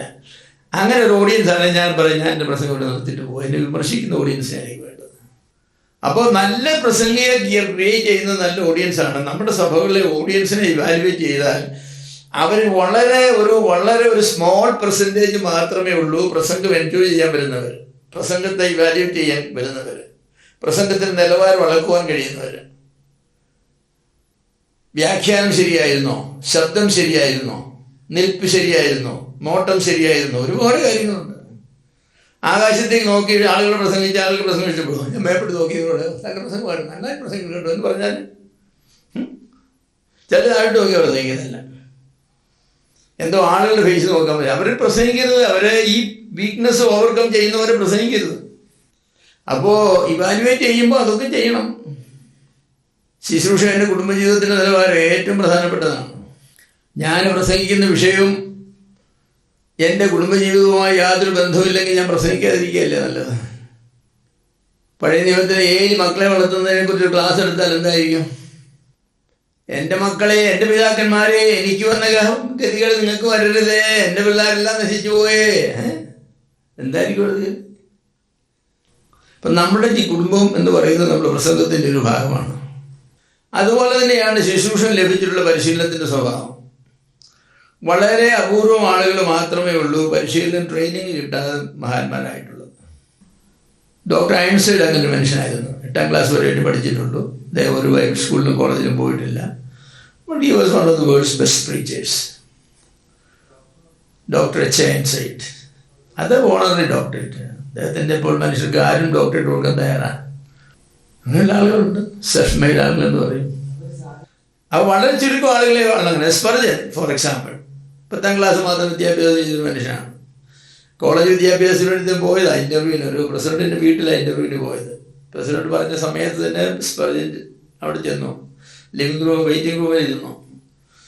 അദ്ദേഹം അവിടെ ഇൻ്റർവ്യൂ നടത്തേണ്ട ആളവിടെ ഇല്ലായിരുന്നു. അദ്ദേഹം കുറച്ച് കഴിഞ്ഞ് ബാക്ക് ഡോറിൽ കൂടെ അദ്ദേഹത്തിൻ്റെ ഓഫീസിലേക്ക് മുറിയിലേക്ക് കയറി വന്നത്. അപ്പോൾ ഇദ്ദേഹം വന്നത് സ്പർജന് പറഞ്ഞില്ല, സ്പർജൻ അവിടെ ഇരിക്കുന്ന അദ്ദേഹം പറഞ്ഞില്ല. അദ്ദേഹം പറഞ്ഞില്ല, ഇൻ്റർവ്യൂവിന് ഒരു സ്പർജൻ വരേണ്ടതാണ് മണി, അത് കാണുന്നില്ല എന്ന് പറഞ്ഞു. കുറച്ച് കഴിഞ്ഞ് 2 മണിക്കൂർ കഴിഞ്ഞപ്പോൾ സ്പർജൻ എഴുന്നേറ്റ് പോയി. അപ്പോൾ വേലക്കാരനോട് പറഞ്ഞു, ഇങ്ങനെ ഒരാൾ പറഞ്ഞു, അയ്യോ അയാൾ 5 മണി ഇൻ്റർവ്യൂ 4 മണിക്ക് അവിടെ വന്നിരിക്കുകയായിരുന്നു. അതേക്കുറിച്ച് സ്പർജൻ പറഞ്ഞത് ഗോഡ്സ് വിൽ. എനിക്ക് ട്രെയിനിങ് കിട്ടില്ല ദൈവമായിരുന്നു. അവരൊക്കെ ബോൺ പ്രീച്ചേഴ്സാണ്. ഇന്ത്യൻ ശിവായി ലഹള എന്ന് ബ്രിട്ടീഷുകാർ വിളിക്കുന്ന ആദ്യത്തെ ഫസ്റ്റ് സ്ട്രഗിൾ ഫോർ ഫ്രീഡം, അന്ന് കൊല്ലപ്പെട്ടതായിരിക്കുന്ന ബ്രിട്ടീഷുകാർക്ക് വേണ്ടി മെമ്മോറിയൽ സർവീസ് നടത്താനായിട്ട് രാജ്ഞി വിളിച്ചത് 18 വയസ്സുള്ള സ്പർജനെയായിരുന്നു. ഇംഗ്ലണ്ടിൽ എത്രയോ ഡിവൈൻസ് ഉണ്ടായിരുന്നു. He was only 18 years old and he gave the message. എന്ന് പറഞ്ഞാൽ സ്പർജൻ വാസ് എ ബോൺ മാൻ. അപ്പൊ സ്പർജൻ അത് കഴിഞ്ഞെന്നും പറഞ്ഞ് നമ്മൾ ചാടി എഴുതിട്ട് നിന്നാലേ അത് ശരിയാവില്ല. ആവറേജ് പീപ്പിൾ അവർ ട്രെയിനിങ് കിട്ടിയാണ്. ട്രെയിനിങ് എന്ന് പറയുമ്പോൾ സെമിനാരി ബൈബിൾ കോളേജിൽ പോകണമെന്നില്ല. നിങ്ങൾ നല്ലൊരു പ്രസംഗിയുടെ കൂടെ, നല്ലൊരു ദൈവദാസന്റെ കൂടെ നിന്ന് നിങ്ങൾക്ക് പരിശീലനം കിട്ടും. നിങ്ങൾക്ക് കഴിവുണ്ട് എന്നുള്ളത് പരിശീലനം ആവശ്യമാണെന്നുള്ളതിന് കൂടുതൽ തെളിവാണ്. കാരണം നിങ്ങൾക്ക് പരിശീലനം കിട്ടിയാൽ നിങ്ങൾ കൂടുതൽ മെച്ചമായി പ്രസംഗിക്കും. കാരണം നിങ്ങൾക്കുള്ള കഴിവും അതാണ് ട്രെയിൻ ചെയ്യാൻ പോകുന്നത്. അപ്പോൾ ഒരാളുടെ വിദ്യാഭ്യാസം എവിടെയാണ് കിട്ടുന്നത് എന്നുള്ളത്, ശുശ്രൂഷൻ്റെ ജന്മപ്രകൃതം, ടെമ്പർമെൻ്റ് കുറിച്ച് ഞാൻ പറയുന്നില്ല. ശുശ്രൂഷൻ്റെ കൂട്ടുകാരുടെ സമർപ്പണം ഇല്ലേ, ഭർത്താവ് ദൈവദിനം പ്രത്യേകം പഠിക്കാനുമായിട്ട് മുറി കയറി കഥ കളിച്ച് ഭാര്യ വന്ന് കൂടെ 5 മിനിറ്റ് മുറി മതിയിടൂ. എന്താ പ്രസംഗം ഇവിടെ പിള്ളേരും ഭാര്യയും ഒക്കെ ഉണ്ടെന്ന് കാര്യം ഓർക്കണം. ഇവിടെ പയറില്ല, പഞ്ചസാരയില്ല, പോയി കടയിൽ പോയി വാങ്ങിച്ചോണ്ട് വാ. എന്നാൽ എൻ്റെ ഭർത്താവ് നാളെ ദൈവജനത്തിന് ആഹാരം കൊടുക്കാനായിട്ട് പ്രസംഗിക്കുകയാണ്. ഞാൻ അദ്ദേഹത്തെ ഒട്ടും ഡിസ്റ്റർബ് ചെയ്യരുത്. ഒരു ദിവസത്തേക്ക് പഞ്ചസാരയും പാലും ഇല്ലെങ്കിലും ആരും മരിക്കുകയില്ല. ഞാൻ അദ്ദേഹത്തോട് പ്രാർത്ഥിക്കേണ്ടതാണ്. ഞാൻ പോയിരുന്ന് പ്രാർത്ഥിക്കാം. മക്കളെ നമുക്ക് പ്രാർത്ഥിക്കാം. അപ്പച്ചൻ പ്രസംഗം തയ്യാറാക്കുകയാണ് എന്ന് പറയുന്ന ഒരു കുടുംബം പിന്നിലുണ്ടെങ്കിൽ നല്ലതല്ലേ. അവരെ വിളിക്കാമായിരുന്നു. അതെ, പലരും നമ്മൾ കഴിഞ്ഞിട്ടല്ലേ ഓർക്കുന്നത്. ഇറ്റലിക്കാരുടെ നെറ്റിക്കൊരു തഴമ്പുണ്ടെന്നാണ് പറയുന്നത്. ഇറ്റലിക്കാരുടെ എല്ലാം നെറ്റിക്ക് തഴമ്പുണ്ട്. എന്തെങ്കിലുമൊക്കെ അറിഞ്ഞു വരുമ്പോൾ അവർ പറയും, പരീക്ഷ എഴുതിട്ട് വന്നാൽ ഷടാ ഞാനത് ഓർത്തില്ലല്ലോ, ഞാനത് ഓർത്തില്ലല്ലോ. അപ്പോൾ ഇങ്ങനെയൊക്കെ ഒത്തിരി കാര്യങ്ങൾ ഞാൻ ഈ വിലയിരുത്തുന്നതിനെ കുറിച്ച് പറഞ്ഞതാണ്. അപ്പോൾ ഞാൻ ഈ പറഞ്ഞതായിരിക്കുന്ന ഓരോ വിഷയവും ശുശ്രൂഷയെ ഓരോരോ വിധത്തിലും തലത്തിലും ബാധിക്കുന്നതാണ്. പക്ഷെ അതെല്ലാം പരാമർശിക്കുവാനും വിമർശിക്കുവാനും പഠിക്കാനും ഒന്നും നമുക്ക് സമയമില്ല. ഒരു കാര്യം ഞാൻ പറയട്ടെ, ശുശ്രൂഷ കേൾക്കുന്നതിന് മുൻപ് ജീവിതത്തിൽ വരുത്തേണ്ട ചില വ്യതിയാനങ്ങളും രൂപപ്പെടുത്തലുകളുമുണ്ട്. അത് ക്രിയാത്മകമായി യാഥാർത്ഥ്യമാകാതെ നിങ്ങൾ ഒരിക്കലും ശുശ്രൂഷയിലേക്ക് പ്രവേശിക്കരുത്. പ്രവേശിച്ചാൽ നിങ്ങളുടെ വിജയം ഏറെ ദുർവഹവും ദുർഘടം നിറഞ്ഞതുമായിരിക്കും. ശുശ്രൂഷ ഏൽക്കുന്നതിന് മുൻപ് ജീവിതത്തിൽ വരുത്തേണ്ട അനേക വ്യതിയാനങ്ങളും രൂപപ്പെടുത്തലുകളുമുണ്ട്. നിങ്ങളെ ഒരാൾ പ്രസംഗിക്കാനായിട്ട് വിളിച്ചാൽ നിങ്ങൾ ഉടനെ ആ പ്രസംഗം ഞാൻ വരാമെന്ന് പറയരുത്. ഞാൻ പ്രാർത്ഥിക്കട്ടെ ബ്രദറെ, എൻ്റെ ജീവിതത്തിൽ ചില കാര്യങ്ങളൊക്കെ ക്രമീകരിക്കാനും എനിക്ക് കൂടുതൽ സമയം പ്രാർത്ഥിക്കാനുമുണ്ട്, ഞാനത് ചെയ്ത് നോക്കട്ടെ, വിജയിക്കുകയാണെങ്കിൽ ഞാൻ വരാം. ഇല്ലെങ്കിൽ നിങ്ങൾ ഒരാളെ കൊണ്ട് നിങ്ങൾ കണ്ടുവച്ചു അല്ലെ വിളിച്ചോ. മറ്റൊരാൾ നമ്മുടെ തെറ്റ് ചൂണ്ടിക്കാണിച്ചാൽ അതിനോട് സത്യസന്ധമായും ക്രിയാത്മകമായും പ്രതികരിക്കണമെങ്കിൽ വ്യക്തിത്വത്തിലെയും ജന്മപ്രകൃതത്തിലെയും പല ദോഷങ്ങളും പരിഹരിക്കേണ്ടതാണ്. നിങ്ങൾ പ്രസംഗിക്കാനായിട്ട് വന്നു, അവിടെ ഇരിക്കുമ്പോൾ നിങ്ങളോട് സൗകര്യമാണെന്ന് പ്രസംഗിക്കുന്നത് ചോദിച്ചു, ഞാനാന്ന് പറഞ്ഞു. ഉടനെ ആൾ ചോദിക്കും, പല്ല് കേൾക്കുകയില്ലയോ, വാ നടന്നല്ലോ, നിങ്ങൾ മൗത്ത് ഭാഷ ഒന്നും ഉപയോഗിക്കുകയില്ലേ, ഈ നാർന്ന് വായിക്കൊണ്ടാണ് പ്രസംഗിക്കാൻ പോകുന്നത്, പിന്നെ അന്ന് പ്രസംഗം വരുമോ? അന്ന് പ്രസംഗം വരാൻ കഴിയാത്ത ഒരാളാണെങ്കിൽ നിങ്ങൾ പ്രസംഗിക്കാൻ യോഗ്യനല്ല. Thank you very much. ഞാൻ പോയി വായിക്കുന്ന കഴിയിട്ട് വരാം. അടുത്ത ആഴ്ച ഞാൻ മൗത്ത് ഭാഷ ഉപയോഗിച്ച് വരാം. Thank you, you are very precious sister or precious brother എന്ന് പറഞ്ഞേ അദ്ദേഹത്തിന് ഒരു സ്പെഷ്യൽ താങ്ക്സ് കൊടുത്തിട്ട് വരാൻ കഴിവുള്ള ടൈപ്പുള്ള ഒരാളാണ് നിങ്ങളെങ്കിൽ നിങ്ങളെ പ്രസംഗിക്കാനുള്ളതാണ് ആളാണ്. കാരണം വിമർശനങ്ങൾ നിങ്ങളെ അടിപതറിക്കുകയില്ല. വിമർശനങ്ങളെ ക്രിയാത്മകമായി ഫേസ് ചെയ്യാനുള്ളതായിരിക്കുന്ന എന്താണ് പറയുന്നത് വ്യക്തിത്വത്തിൻ്റെ ഗുണം നിങ്ങൾക്കുണ്ട്. നിങ്ങൾ പ്രസംഗത്തെക്കുറിച്ചൊന്നും വിമർശിച്ചില്ല, ആകെ കൂടെ വിമർശിച്ചത് എന്താണ്, നിങ്ങൾ എന്തുകൊണ്ട് സാറെന്ന് ചോദിച്ചപ്പോൾ അതാണ് ഇയാൾ പ്രസംഗിക്കാൻ വന്നിരിക്കുക, പല കേൾക്കുകയുള്ളൂ എന്ന് ചോദിച്ചാൽ എന്ത് ചെയ്യും? ചില സമയങ്ങളിൽ എനിക്ക് ആളുകളോട് ചോദിക്കണമെന്ന് തോന്നിയിട്ടുണ്ട്, ഞാൻ ചോദിച്ചിട്ടില്ല. കാരണം ഏതെങ്കിലും സമയത്ത് അവർ തന്നെ കിട്ടിയെങ്കിൽ അത് വായൊക്കെ ഒന്ന് സൂക്ഷിക്കുന്നത് നല്ലതാണ്. ഡോക്ടർമാർ പറയാറുണ്ട്, നിങ്ങളെ വായ സൂക്ഷിക്കണം, പല്ല് സൂക്ഷിക്കണം, പാദം സൂക്ഷിക്കണം, അല്ലേ? അതൊക്കെ ശരിയാണല്ലോ. ബൈബിൾ പറഞ്ഞിട്ടുണ്ട് ദേവാലയത്തിലേക്ക് പോകുമ്പോൾ കാല് സൂക്ഷിക്കാനൊക്കെ. അതെ, നമ്മളതൊക്കെ സൂക്ഷിക്കണം, നല്ലതാണ് സൂക്ഷിക്കാൻ. ഞാൻ പറഞ്ഞത് എന്താണെന്ന് ചോദിച്ചാൽ, നമ്മുടെ തെറ്റുകളെ കുറിച്ച് നമ്മോട് പറയുമ്പോൾ വിമർശനാത്മകമായിട്ടാണ് പറയുന്നതെങ്കിൽ പോലും നമ്മളെ സഹായിക്കാൻ വേണ്ടി ആയിരിക്കില്ല പറയുന്നത്, നമ്മളെ ഡിസ്ക്രെഡിറ്റ് ചെയ്യാൻ വേണ്ടി ആണെങ്കിൽ പോലും അതിനെ കൃപയോടുകൂടെ അതിനോട് പ്രതികരിക്കുവാൻ കഴിയാത്ത ഒരാൾക്ക് എങ്ങനെ ഒരു പ്രസംഗിയാകാൻ സാധിക്കും? അപ്പോൾ ശുശ്രൂഷയെ വിലയിരുത്താനായിട്ട് പലതുണ്ട്. ഞാൻ ഇനി കുറച്ചുകൂടെ വിഷയത്തിലേക്ക് വരാം. ഇതുവരെ വിഷയത്തിൽ തന്നെ ആയിരുന്നു കേട്ടോ.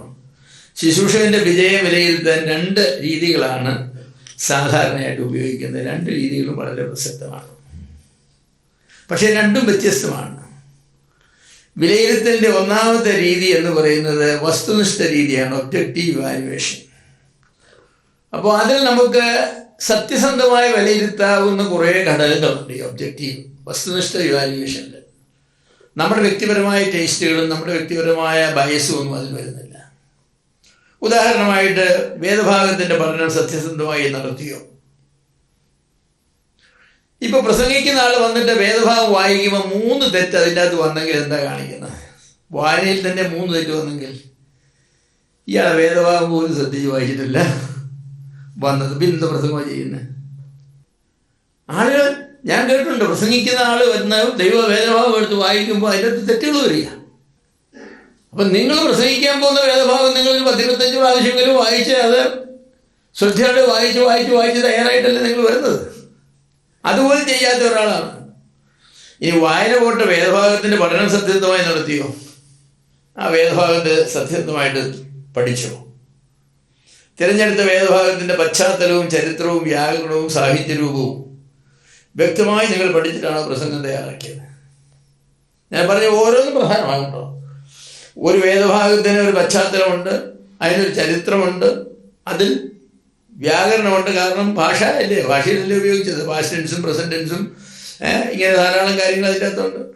ഏകവചനം ബഹുവചനവും ഒക്കെ ഉണ്ട്, കർത്തൃപ്രയോഗവും കർമ്മണി പ്രയോഗവും ഉണ്ട്. ഇതൊക്കെ നമ്മൾ നോക്കണം. അതുപോലെ സാഹിത്യരൂപമുണ്ട്. പദ്യമാണോ, ഗദ്യമാണോ, നാടകമാണോ, ഡ്രാമയാണോ, എന്താണെന്നുള്ളത് വേണ്ടേ? പ്രവചന വേദഭാഗമാണോ, അതിനെ എല്ലാം വ്യാഖ്യാനിക്കുന്ന പോലെയല്ല. കാരണം അപ്പോകാലിപ്റ്റിക് ലിറ്ററേച്ചർ എന്ന് പറയുന്നത് വേറൊരു ക്ലാസ് ലിറ്ററേച്ചറാണ്. എല്ലാ പ്രവചനവും അപ്പോകാലിപ്റ്റിക്കൊന്നുമല്ല. ദാനിയേൽ പ്രവചനം, വെളിപ്പാട് പുസ്തകം മുതലായ ഒരുപാട് പ്രതീകാത്മകതയുള്ള വേദഭാഗങ്ങൾ. അപ്പോൾ ഇതൊക്കെ നമ്മൾ പഠിക്കണം. അല്ലാതെ നമ്മൾ വെറുതെ ഒരു വേദഭാഗം എടുത്തിട്ട് അങ്ങ് പ്രസംഗം തുടങ്ങിയാൽ അതൊരു പ്രസംഗമായിരിക്കും. അതുപോലെ പ്രസംഗം പിന്നെ കേൾക്കാൻ സാധിക്കുന്നവരില്ല. കഴിഞ്ഞ ദിവസം ഞാൻ ഉത്തമഗീതത്തിൽ നിന്നുള്ളൊരു പ്രസംഗം കേട്ടു. പെന്തക്കോസ്ത് ഭാഷ നന്നായി പ്രസംഗിക്കുന്ന ആളാണ്, നല്ല വാചകവും ഘടനയൊക്കെ ഉണ്ടായിരുന്നു. പക്ഷെ അയാളുടെ പുസ്തകത്തെ കൊന്നു. അത് തുടങ്ങിയത് തന്നെ ക്രിസ്തുവും സഭയും തമ്മിലുള്ള ബന്ധത്തെക്കുറിച്ച് പഴയ നിയമത്തിൽ പ്രതിപാദിക്കുന്ന ഒരു പുസ്തകമാണെന്ന് പറഞ്ഞ് തുടങ്ങിയത്. അപ്പോൾ അതിൽ തന്നെ പഴയ നിയമത്തിൽ ക്രിസ്തുവിനെ കുറിച്ച് സഭയെക്കുറിച്ചും ഇത്രയും വ്യക്തമായി വിശദമായി പറഞ്ഞിട്ടുള്ളൊരു വേദഭാഗം ഉണ്ടോ എന്നുള്ള ചോദ്യമൊക്കെ നമുക്ക് വരും. അതുപോലെ വേദഭാഗത്തിൻ്റെ വിഷയം സത്യസന്ധമായി കണ്ടെത്തിയോ? ഒരു വേദഭാഗം എടുക്കുന്നു, ഫേസിൽ 2-ാം അധ്യായത്തെ പ്രസംഗിക്കാൻ പോകുന്നത്. എന്താ ഈ അധ്യായത്തിൻ്റെ വിഷയം? പൗലോസ് എന്തിനെക്കുറിച്ചാണ് പറയുന്നത്? അപ്പോൾ ആ വിഷയം കണ്ടെത്താൻ പോലും ആളുകൾ ചിലപ്പോൾ ശ്രമിക്കുന്നില്ല. അതുപോലെ തന്നെയാണ് ഓഡിയൻസിനോട് വിഷയ അവതരണം സത്യസന്ധമായി നടത്തിയോ? ഈ വേദഭാഗത്ത് നിന്ന് ദൈവസ്നേഹത്തിൻ്റെ 3 പ്രത്യേകതകളെക്കുറിച്ച്, അല്ലെങ്കിൽ സ്നേഹത്തിൻ്റെ 3 ഗുണങ്ങളെക്കുറിച്ച്, 3 പ്രശ്നങ്ങളെക്കുറിച്ച്, 3 സാധ്യതകളെക്കുറിച്ച് ഞാൻ നിങ്ങളുമായി പങ്കുവയ്ക്കാൻ ആഗ്രഹിക്കുന്നത്. അതെൻ്റെ വിഷയാവതരണമാണ്. വിഷയം ദൈവസ്നേഹം എന്നുള്ളതാണ്. ദൈവസ്നേഹത്തിൻ്റെ 3 ഗുണങ്ങളെക്കുറിച്ചാണ് എൻ്റെ വിഷയാവതരണം. എന്തിനെക്കുറിച്ചാണ് പ്രസംഗിക്കുന്നുള്ള ആൾക്കറിയില്ല. പ്രസംഗം കഴിഞ്ഞപ്പോഴും ചോദിച്ചു, എന്തിനെക്കുറിച്ചാണ് പ്രസംഗിച്ചത്? ആ സ്നേഹം ഇടയ്ക്കിടയ്ക്ക് പറയുമായിരുന്നു, ദൈവം ഇടയ്ക്കിടയ്ക്ക് പറയുമായിരുന്നു. എന്തിനെക്കുറിച്ചാണ് പ്രസംഗിച്ചത്? ഒരു പിടിയില്ല. അതുപോലെ വിഷയം കഴിഞ്ഞാൽ ആ പ്രമേയം അതിനെ അവതരിപ്പിച്ചിരിക്കുന്ന പോയിന്റ്സില്ലേ, പല നിലയിലല്ലേ സ്നേഹത്തെക്കുറിച്ച് സ്നേഹത്തിൻ്റെ ഗുണത്തെക്കുറിച്ച് പറഞ്ഞു കാണും, സ്നേഹത്തിൻ്റെ സാധ്യതയെക്കുറിച്ച് പറഞ്ഞു കാണും, സ്നേഹത്തിലുള്ള പ്രശ്നങ്ങളെക്കുറിച്ച് പറഞ്ഞു കാണും, പല കാര്യങ്ങൾ പറഞ്ഞു കാണും. അതുപോലെ തന്നെയാണ് പ്രസംഗത്തിൻ്റെ വിഷയാവതരണ രീതി ശ്രോതാക്കൾക്ക് മനസ്സിലാകുന്നു, ആസ്വാദികരവുമായിരുന്നു. ചിലർ വഴക്ക് പറയുക പ്രസംഗം മുഴുവനും വഴക്ക് പറയും. 1 മണിക്കൂർ ആളിലെ വഴക്ക് പറഞ്ഞു പോയി. വേറെ മുഴുവൻ കഥ പറഞ്ഞു പോകാൻ. പ്രസംഗത്തിൻ്റെ വിഷയ അവതരണ രീതിയൊക്കെ ഇല്ലേ? ശ്രോതാക്കളെല്ലാം ഒരേ രീതിയിലുള്ളവരല്ലല്ലോ, ഒരേ വിദ്യാഭ്യാസമുള്ളവരല്ലല്ലോ, ഒരേ ബാക്ക്ഗ്രൗണ്ടുള്ളവരല്ലല്ലോ. Something for everybody, everything for somebody. അങ്ങനെ ഒരു പ്രസംഗത്തിലുണ്ട്, something for everybody and everything for somebody. പ്രസംഗത്തിൽ എല്ലാവർക്കും എന്തെങ്കിലുമൊക്കെ കിട്ടണം, ചിലർക്ക് മുഴുവൻ കിട്ടണം എന്ന് പറഞ്ഞാൽ അവരുടെ ജീവിത ബാക്ക്ഗ്രൗണ്ടും മറ്റുമൊക്കെ അനുസരിച്ച് അതങ്ങനെ മാറും. അതുപോലെ ദൃഷ്ടാന്തങ്ങൾ പര്യാപ്തവും പ്രസക്തവുമായിരുന്നു. ചിലപ്പോൾ ദൃഷ്ടാന്തവും പ്രസംഗത്തിൻ്റെ വിഷയം തമ്മിൽ യാതൊരു ബന്ധവുമില്ല. വെറുതെ ഒരു ദൃഷ്ടാന്തം പറഞ്ഞു ഇത് എവിടെയാ കൊണ്ട് ഹൂക്ക് ചെയ്തെന്ന് ചോദിച്ചാൽ ഒന്നുമില്ല. മുഖവുര വിഷയാവതരണത്തിന് സഹായകരമായിരുന്നു. മുഖവുര എന്ന് പറയുന്നത് എന്താണ്? ഇൻട്രഡക്ഷൻ എന്ന് പറയുന്നത് പറയാൻ പോകുന്ന വിഷയം അവതരിപ്പിക്കുകയാണ്. അത് ആളുകൾക്ക് അത് മനസ്സിലാകത്തക്കവണ്ണം അവരുടെ മുൻപിൽ ഒരു എന്താ പറയുന്നത്, അതിനെ കൊണ്ട് അവതരിപ്പിക്കുന്ന ആ മുഖവുര എന്ന് പറയുന്നത്. ചിലർക്ക് ഒരു മുഖവുരയേ ഇല്ല, മുഖവുരയുണ്ട് ചിലർക്ക്, പക്ഷെ മുഖവുരയും പ്രസംഗവുമായിട്ട് യാതൊരു ബന്ധവുമില്ല. ഇന്നെൻ്റെ വിഷയം എന്ന് പറയുന്നത് ദൈവസ്നേഹം എന്നുള്ളതാണ്. എൻ്റെ മുഖവുര എന്ന് പറഞ്ഞാൽ സാത്താൻ ഹവ്വയെ വഞ്ചിച്ച കാര്യത്തെക്കുറിച്ചാണ്. ഇത് തമ്മിൽ എങ്ങനെയാണ് ബന്ധപ്പെടുത്താം? ചിലർക്ക് ഏതും ബന്ധപ്പെടുത്താൻ കഴിയുള്ളവരായതുകൊണ്ട് അവർ ബന്ധപ്പെടുത്തുന്ന ആശ്വാസമാണ്. അതുപോലെ ശബ്ദം ശ്രോതാക്കൾക്ക് അരോചകത്വം സൃഷ്ടിക്കാത്തതും വിഷയത്തിൻ്റെ പ്രാധാന്യത്തിന് യോജിച്ചതുമായിരുന്നു. എനിക്കറിയാവുന്ന ഒരു സഹോദരനുണ്ട്. അദ്ദേഹം നന്നായി പ്രസംഗിക്കുന്ന ആളാണ്. പക്ഷെ ഒരു പ്രശ്നം അദ്ദേഹത്തിനുള്ളത് എന്താണെന്ന് വെച്ചാൽ അപ്രധാനമായ പോയിന്റ്സ് മിക്കവാറും ഉറക്കെ പറയുന്നത്. ഇങ്ങനെ വലിയ പോയിന്റ്സ് ഒക്കെ പറഞ്ഞു വന്നിട്ട് അതിനാൽ എന്തോ അതിന് പ്രാധാന്യം ഇല്ലാത്തതായിരിക്കും പോയിന്റ്സ്. അങ്ങനെ തന്നെയാവും, അത് തന്നെയാവും, ഏത് തന്നെ. എന്തോറും എൻ്റെ ഭാര്യ പലപ്പോഴും പറഞ്ഞു, ബ്രദർ സഹോദരനോടൊന്ന് പറയണം, ഈ പ്രസംഗം തയ്യാറാക്കുമ്പോഴേ അടിവര കിട്ടണം ചുവന്ന മഷിയിൽ ഏതാ എംഫസിസ് ചെയ്യേണ്ടതെന്ന്. കൃപയാലല്ലോ നിങ്ങൾ വിശ്വാസം മൂലം രക്ഷിക്കപ്പെട്ടിരിക്കുന്നത്. ഇപ്പോൾ കൃപയാലുള്ള രക്ഷയെക്കുറിച്ചാണ് പറയുന്നത്.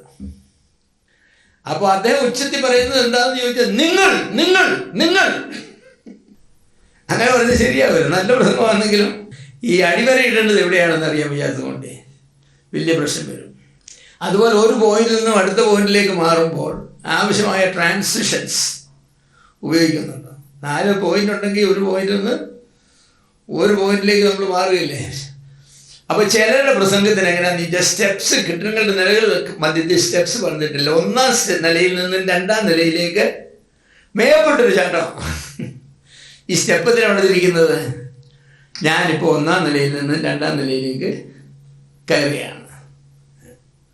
ദൈവം സ്നേഹമാകുന്നത് പോലെ തന്നെ ദൈവത്തിനുള്ള വേറൊരു ഗുണമാണ് ദഹിപ്പിക്കുന്ന അഗ്നിയാണ്, അവൻ പാപത്തെ ഓർക്കുന്നവനാണ്. അപ്പോൾ അതൊരു ട്രാൻസിഷൻ വേണ്ടേ? ഒരു ചിലർ പ്രസംഗത്തിൽ ട്രാൻസിഷൻ ഇല്ല.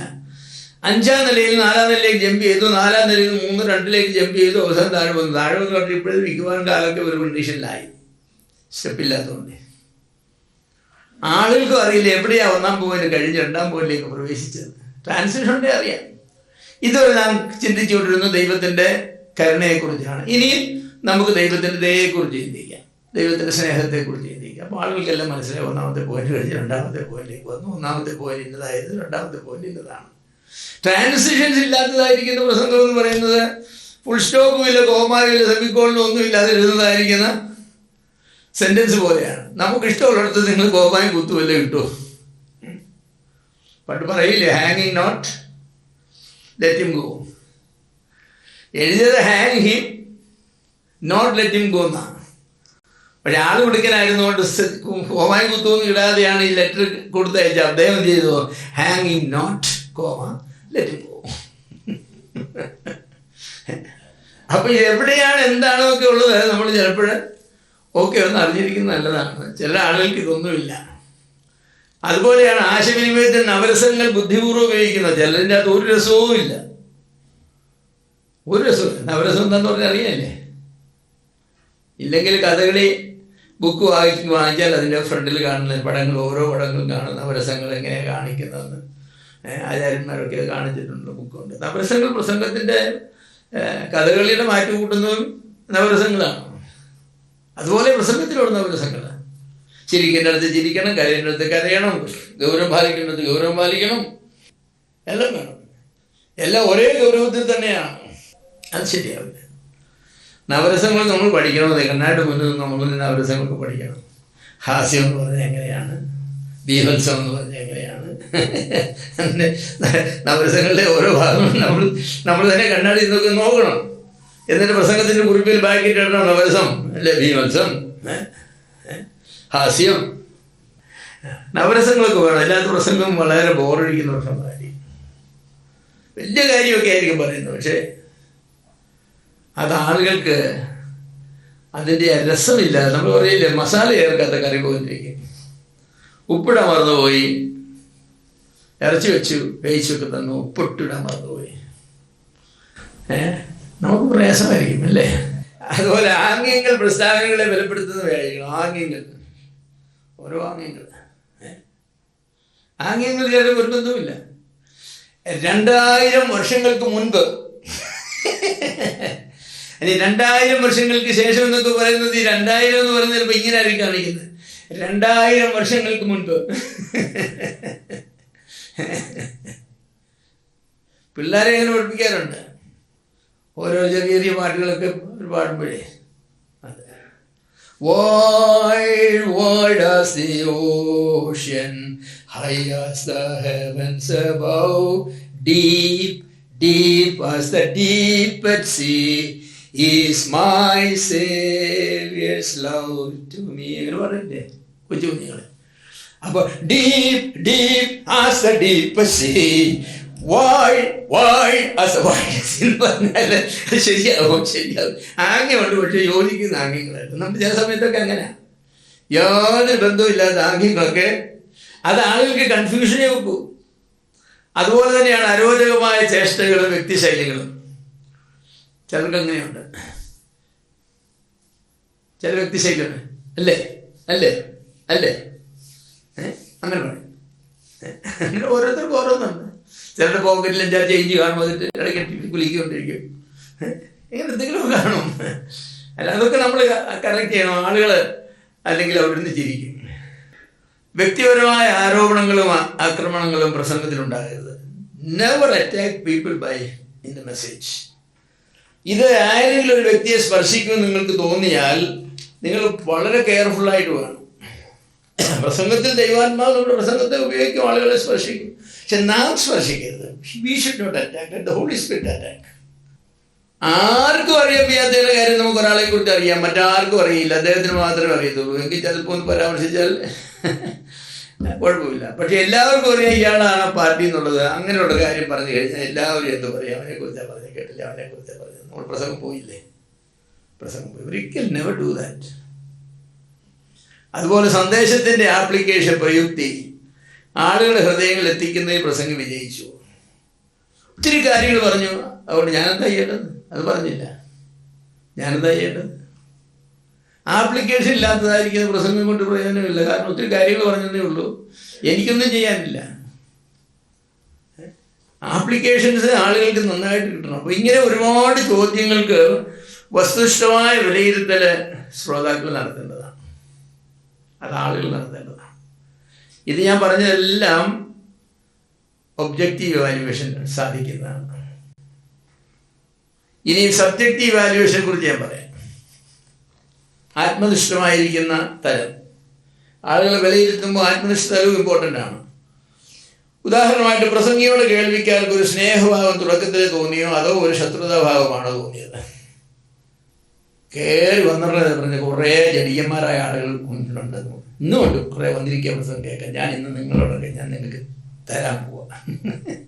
പിന്നെ ആ പ്രസംഗം അവിടെ പോവാം ഇല്ല. കാരണം അവരെ ജടിയന്മാരൊന്നും വിളിച്ചു ഒക്കെ വിളിച്ച് കഴിച്ചിട്ട് ഇനി നാം അവരോട് സംസാരിച്ചാൽ അത് യാതൊരു പ്രയോജനം വരില്ല. അതുപോലെ പ്രസംഗം തിരഞ്ഞെടുത്ത വിഷയം ശ്രോതാവിന് ബൗദ്ധികമായ സ്വീകാര്യമായ വിഷയമാണ്. അതൊരു സബ്ജക്റ്റീവാണ്. എനിക്കിഷ്ടമല്ല. I'm a pure Calvinist. ശ്രോതാക്കളെല്ലാം അർമീനിയൻസാണ്.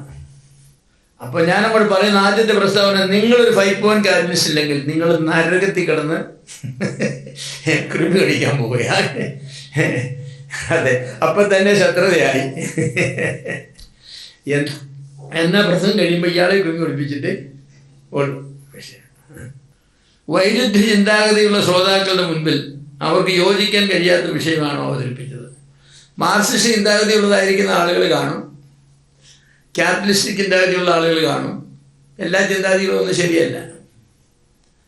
പക്ഷേ ആളുകളെക്കുറിച്ച് നമുക്കറിയാമെങ്കിൽ അവരെ പിണക്കിയിട്ട് നമുക്ക് പ്രസംഗം വിജയിപ്പിക്കാൻ ഒക്കുകയില്ല. ലോകത്ത് അനേക ചിന്താഗതികളുണ്ട്. സാമ്പത്തിക ചിന്താഗതികളും രാഷ്ട്രീയ ചിന്താഗതികളും ഉണ്ട്. ക്യാപിറ്റലിസം ഉണ്ട്, സോഷ്യലിസം ഉണ്ട്, കമ്മ്യൂണിസം ഉണ്ട്, പല ചിന്താഗതി, ഗാന്ധിയൻ സിസ്റ്റം ഉണ്ട്, പല ചിന്താഗതികളുണ്ട്. അതൊക്കെ ഓരോരുത്തരും കാഴ്ചപ്പാടുകളാണ്. എന്നാൽ നമുക്ക് എല്ലാവർക്കും ഉണ്ടായിരിക്കേണ്ട ചില കാഴ്ചപ്പാടുകളെ കുറിച്ചാണ് ഞാൻ നിങ്ങളോട് പറയാൻ പോകുന്നത്. അപ്പോൾ ആളുകൾ പിണങ്ങിയില്ല. കാരണം നമ്മൾ ഏതെങ്കിലും ഒരു സിസ്റ്റത്തെ അനുകൂലിച്ചല്ല. പക്ഷേ നമ്മൾ പറഞ്ഞ് അവസാനം വരുമ്പോൾ അവർക്ക് കാര്യം മനസ്സിലാകും. പക്ഷെ അവർ നമ്മൾ പിണങ്ങില്ല. വിയോജിച്ചെന്ന് വരും, പക്ഷെ പിണങ്ങില്ല. പ്രസംഗത്തിൻ്റെ ആരംഭത്തിലെ പിണക്കി കഴിഞ്ഞിട്ട് പിന്നെ പ്രസംഗിച്ചൊരു കാര്യമുണ്ടോ? കാര്യമില്ല. അതുപോലെയാണ് വ്യക്തിജീവിതത്തിൽ അനുഭവിക്കുന്ന പരാജയങ്ങളെയും ബുദ്ധിമുട്ടുകളെയും കുത്തി നോവിക്കുന്ന സന്ദേശമാണ് നൽകപ്പെടുന്ന തോമസ് ആളുകൾക്കുണ്ടാകുന്നത്. അവരുടെ വ്യക്തിജീവിതത്തിലെ കുറ്റങ്ങളെയും കുറവുകളെയും നാം കുത്തി നോവിക്കുകയാണ്. അവരെ വേദനിപ്പിക്കാൻ വേണ്ടി തിരഞ്ഞെടുത്ത പ്രസംഗത്തിൽ ഒരിക്കലും പ്രസംഗം തോന്നരുത്. ശ്രോതാവിന് ഗ്രഹിക്കുവാൻ കഴിയാതെ പോയ അനവധി പ്രയോഗങ്ങൾ പ്രസംഗം ഉപയോഗിച്ചു. പ്രസംഗം എന്ന് പറയുന്നത് ആളുകളുടെ ഭാഷ വളർത്താൻ ഉപയോഗിക്കുന്ന ഒരു മാധ്യമം കൂടെയാണ്. അതിന് സംശയമൊന്നുമില്ല, നല്ലതുമാണ്. പക്ഷേ പ്രസംഗിക്കുമ്പോൾ നിങ്ങളുടെ ഉദ്ദേശ്യം ഭാഷാ പാണ്ഡിത്യം വളർത്തുക എന്നതാണോ പ്രൈമറി, അതോ ദൈവിക സത്യങ്ങൾ അവരെ പറഞ്ഞ് മനസ്സിലാക്കുകയാണോ?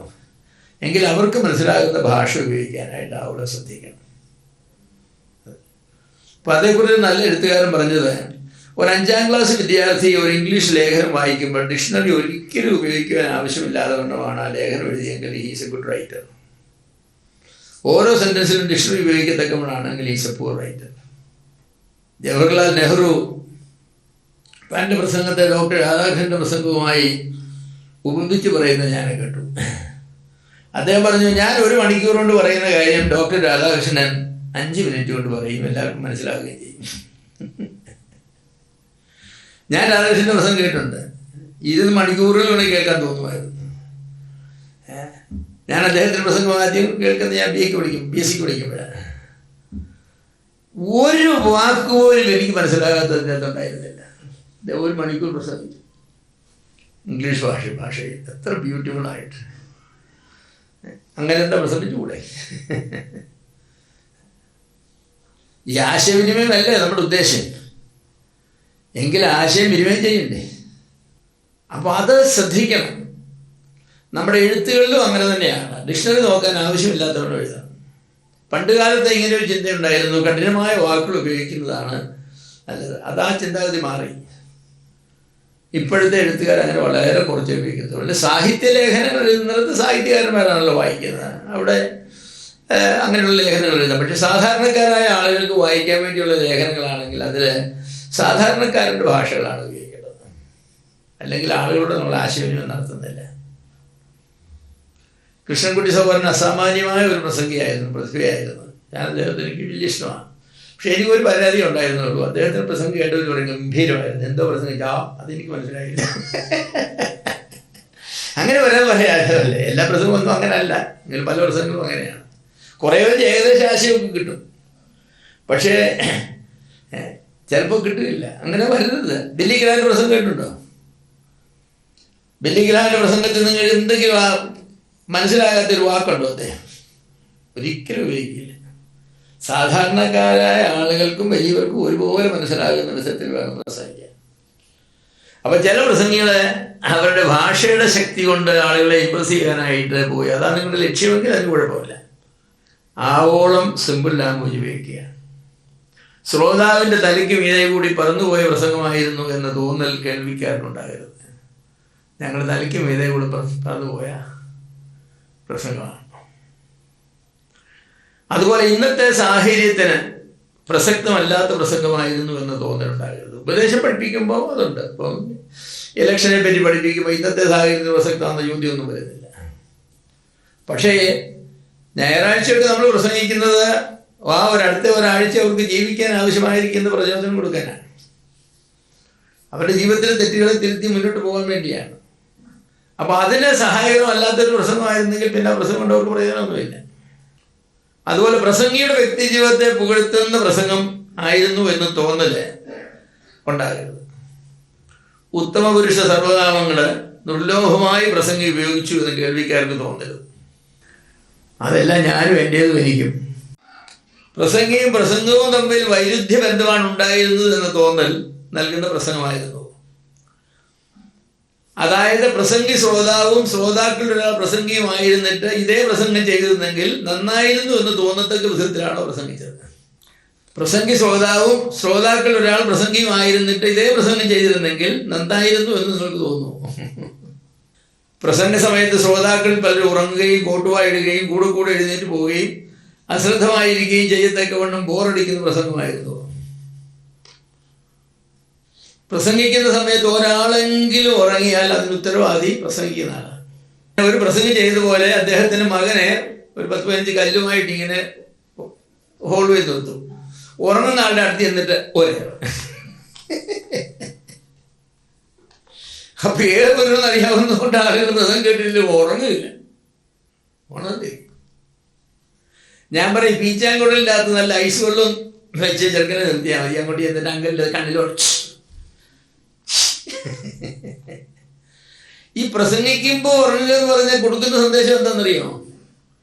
ഞങ്ങൾക്ക് ബോറടിക്കുന്നു, ഉറക്കം വരുന്നു. പണ്ടൊരു പാസ്റ്റർ, അമേരിക്കയിലൊക്കെ പാസ്റ്റർമാർക്ക് 1 മാസത്തെ അവധി കിട്ടും, പെയ്ഡ് ഹോളിഡേ കിട്ടും. പള്ളി സഭ കൊടുക്കും. പക്ഷെ അന്നൊരു സബ്സ്റ്റിറ്റ്യൂട്ട് പാസ്റ്ററെ കണ്ടെത്തുക എന്നുള്ളത് ഈ പോകുന്ന പാസ്റ്റർ ഉത്തരവാദിത്വമാണ്. അദ്ദേഹം ഒരു സബ്സ്റ്റിറ്റ്യൂട്ട് പാസ്റ്ററെ കണ്ടെത്തി ആക്കിയിട്ട് വേണം പോകാൻ. അദ്ദേഹത്തിൻ്റെ ശമ്പളം സഭ കൊടുത്തോളൂ. അപ്പോൾ അങ്ങനെ ഒരു സബ്സ്റ്റിറ്റ്യൂട്ട് പാസ്റ്ററെ കണ്ടെത്തി ആക്കിയിട്ട് അദ്ദേഹം 1 മാസത്തെ അവധിക്ക് പോയിട്ട് തിരിച്ചു വന്നപ്പോൾ ഈ സബ്സ്റ്റിറ്റ്യൂട്ട് പാസ്റ്റർ ചോദിച്ചു, എങ്ങനെയുണ്ടായിരുന്നു? അദ്ദേഹം പറഞ്ഞു, ഉഗ്രനായിരുന്നു. എന്ന് പറഞ്ഞാൽ it was A moving message എന്ന് പറഞ്ഞു. പിന്നെ it was A soothing message എന്ന് പറഞ്ഞു. And it was A satisfying message. Oh, what do you mean? It was moving because as soon as I finished my first sentences, half of the people walked away. So it was moving. And it was soothing because others who remained, they all slept. It was a satisfying message because those who went out never came back. അപ്പോൾ പറഞ്ഞു, അത് വളരെ ചലനാത്മകമായ പ്രസംഗമായിരുന്നു. കാരണം പ്രസംഗം തുടങ്ങിയപ്പോഴേ ആളുകൾ പോകാൻ തുടങ്ങി. പിന്നെ അത് വളരെ ആശ്വസിപ്പിക്കുന്ന സൂത്തിങ്, എന്താ പറയുന്നത്, ആ ടൈപ്പിലുള്ള പ്രസംഗമായിരുന്നു. കാരണം ബാക്കി ഇരുന്നവരൊക്കെ ഉറങ്ങി. അത് സംതൃപ്തി വരുത്തുന്ന പ്രസംഗമായിരുന്നു. പോയവരിൽ ഒരാൾ പോലും തിരിച്ചു വന്നില്ല. ഒരാഴ്ചയല്ല, ഈ 3-4 ആഴ്ചയും. ചിലപ്പോൾ നമ്മുടെ പ്രസംഗങ്ങളിൽ പലതിനെക്കുറിച്ചും അങ്ങനെ പറയേണ്ടതായിട്ട് വരും. അതുകൊണ്ട് ഞാൻ പറയാതെ ഞാൻ പ്രസംഗം മുന്നിരുന്ന് ഉറങ്ങിയാൽ ഞാൻ എന്തെങ്കിലും പറയും. എന്തെങ്കിലും ഒരാളെ ഉണർത്താൻ സഹായകരമായ എന്തെങ്കിലും, കുറഞ്ഞ പക്ഷം ഗുരുവായൂർ കേശവൻ്റെ കഥയെങ്കിലും ഞാൻ പറയും. നിങ്ങൾക്കെല്ലാം അറിയാം ഗുരുവായൂർ കേശവൻ്റെ കഥ, ഇല്ലേ? അറിയില്ലേ? അപ്പോൾ പ്രസംഗ സമയത്ത് ആളുകൾ ഇങ്ങനെ ഉറങ്ങുകയും കോട്ടുവായിടുകയും കൂടെ എഴുന്നേറ്റ് പോവുകയും അശ്രദ്ധമായിട്ട് ഇരിക്കുകയൊക്കെ ചെയ്യുന്നത് പ്രസംഗം ബോറടിക്കുന്നു എന്നുള്ളൊരു യാഥാർത്ഥ്യത്തെ അവർ കാണിക്കുകയാണ്. അപ്പം നമ്മൾ തന്നെ ഒരു വിലയിരുത്തണം, എൻ്റെ പ്രസംഗം എഫക്റ്റീവ് ആകുന്നില്ല, I have to do something. ഞാൻ പ്രസംഗിക്കും, ആളുകൾ ഉറങ്ങുകയാണ്. പിന്നെ ബ്രിട്ടനിൽ നിന്ന് വന്ന സാഹിബ് അമേരിക്കയിൽ വന്നു. അങ്ങനെ അദ്ദേഹം ഒരു പാസ്റ്ററാണ്.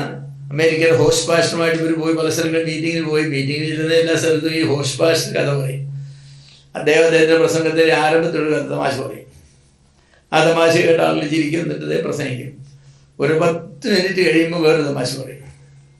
അത് കഴിഞ്ഞിട്ട് സമാപനത്തിന് മുമ്പ് 5 മിനിറ്റ് മുമ്പ് ഒരു തമാശ പറയും. അപ്പോൾ ഈ ബ്രിട്ടീഷ് പാസ്റ്റർക്ക് അത് ഭയങ്കര പ്രശ്നം. കാരണം ദൈവത്തിന് പ്രസംഗിക്കുന്നത് തമാശ പറയും. ബ്രിട്ടനിലെ ആളുകൾ ചെയ്യില്ല. അപ്പോൾ വീട്ടിൽ വന്നപ്പോൾ ഹോസ്റ്റ് പാസ്റ്റർ ചോദിച്ചു, നിങ്ങൾ എന്തായി ദൈവത്തിന് പ്രസംഗിക്കുന്നത്, നിങ്ങൾ തമാശ പറയുന്നത് ശരിയല്ലല്ലോ എന്ന് പറഞ്ഞു. അദ്ദേഹം പറഞ്ഞു, അതിനൊരു കാരണമുണ്ട്. എൻ്റെ ആദ്യത്തെ തമാശ കൊണ്ട് 10 മിനിറ്റ് ആളുകളെ ഞാൻ ഉറങ്ങാതിരുത്തും. അവരതേക്കുറിച്ച് ചിന്തിച്ചു കൊടുക്കുകയും ചെറിയ കണ്ണടയ്ക്ക് അന്നേരം ഞാൻ 2ാമത്തെ തമാശ പറയും. അപ്പോൾ അവർ പിന്നെ അവസാനം ചില കണ്ണടയ്ക്കുമ്പോൾ ഞാൻ 3ാമത്തെ പറയും. ഈ 3 തമാശകളുണ്ട് എൻ്റെ പ്രസംഗം ആളുകൾക്ക് കേൾക്കുമെന്ന് പറഞ്ഞു. അപ്പോൾ ഗസ്റ്റ് പാസ്റ്റർ പറഞ്ഞു, ഞാൻ പ്രസംഗിക്കാൻ എഴുന്നേറ്റ ഉടനെ ആളുകൾ ഉറങ്ങുക പതിവ്, അവസാനം വരെ ഇരുന്ന് ഉറങ്ങുക. അപ്പോൾ എനിക്ക് കഥ പറഞ്ഞാൽ മതി. അപ്പം ഇനിയിപ്പോൾ ഞാൻ കഥ വേണമല്ലോ, എനിക്ക് കഥയില്ലല്ലോ. അപ്പോൾ അടുത്ത ദിവസം ഹൗസ് പാസ്റ്ററുമായിട്ട് പോയപ്പോൾ അയാളൊരു കഥ പറഞ്ഞ് ഇദ്ദേഹം എഴുതിയെടുത്തു. അത് ഹൗസ് പാസ്റ്റർ പറഞ്ഞു, friends, the other day, I lay down in the lap of a woman and kissed her on her lips while her husband was looking. കഴിഞ്ഞ ദിവസം ഞാനൊരു സ്ത്രീയുടെ മടിയിൽ കിടന്നു, അവളുടെ ഭർത്താവ് നോക്കിയിരിക്കെ ആ സ്ത്രീയുടെ ചുണ്ടിൽ ഞാൻ ചുംബനം ചെയ്തു. ആളുകൾ എന്നിട്ട് പറഞ്ഞു, that woman was my mother. ആ സ്ത്രീ എൻ്റെ അമ്മയാണ്. അപ്പോൾ തമാശ കിട്ടി. ഇംഗ്ലണ്ടിൽ പോയി ആദ്യത്തെ ദിവസം തന്നെ തമാശ ഇറക്കി. തമാശ ഇറക്കിയിട്ട് പറഞ്ഞിട്ട് അവസാനത്തെ പോയിട്ട് ഒന്ന് പറഞ്ഞു, I forgotten who that woman was.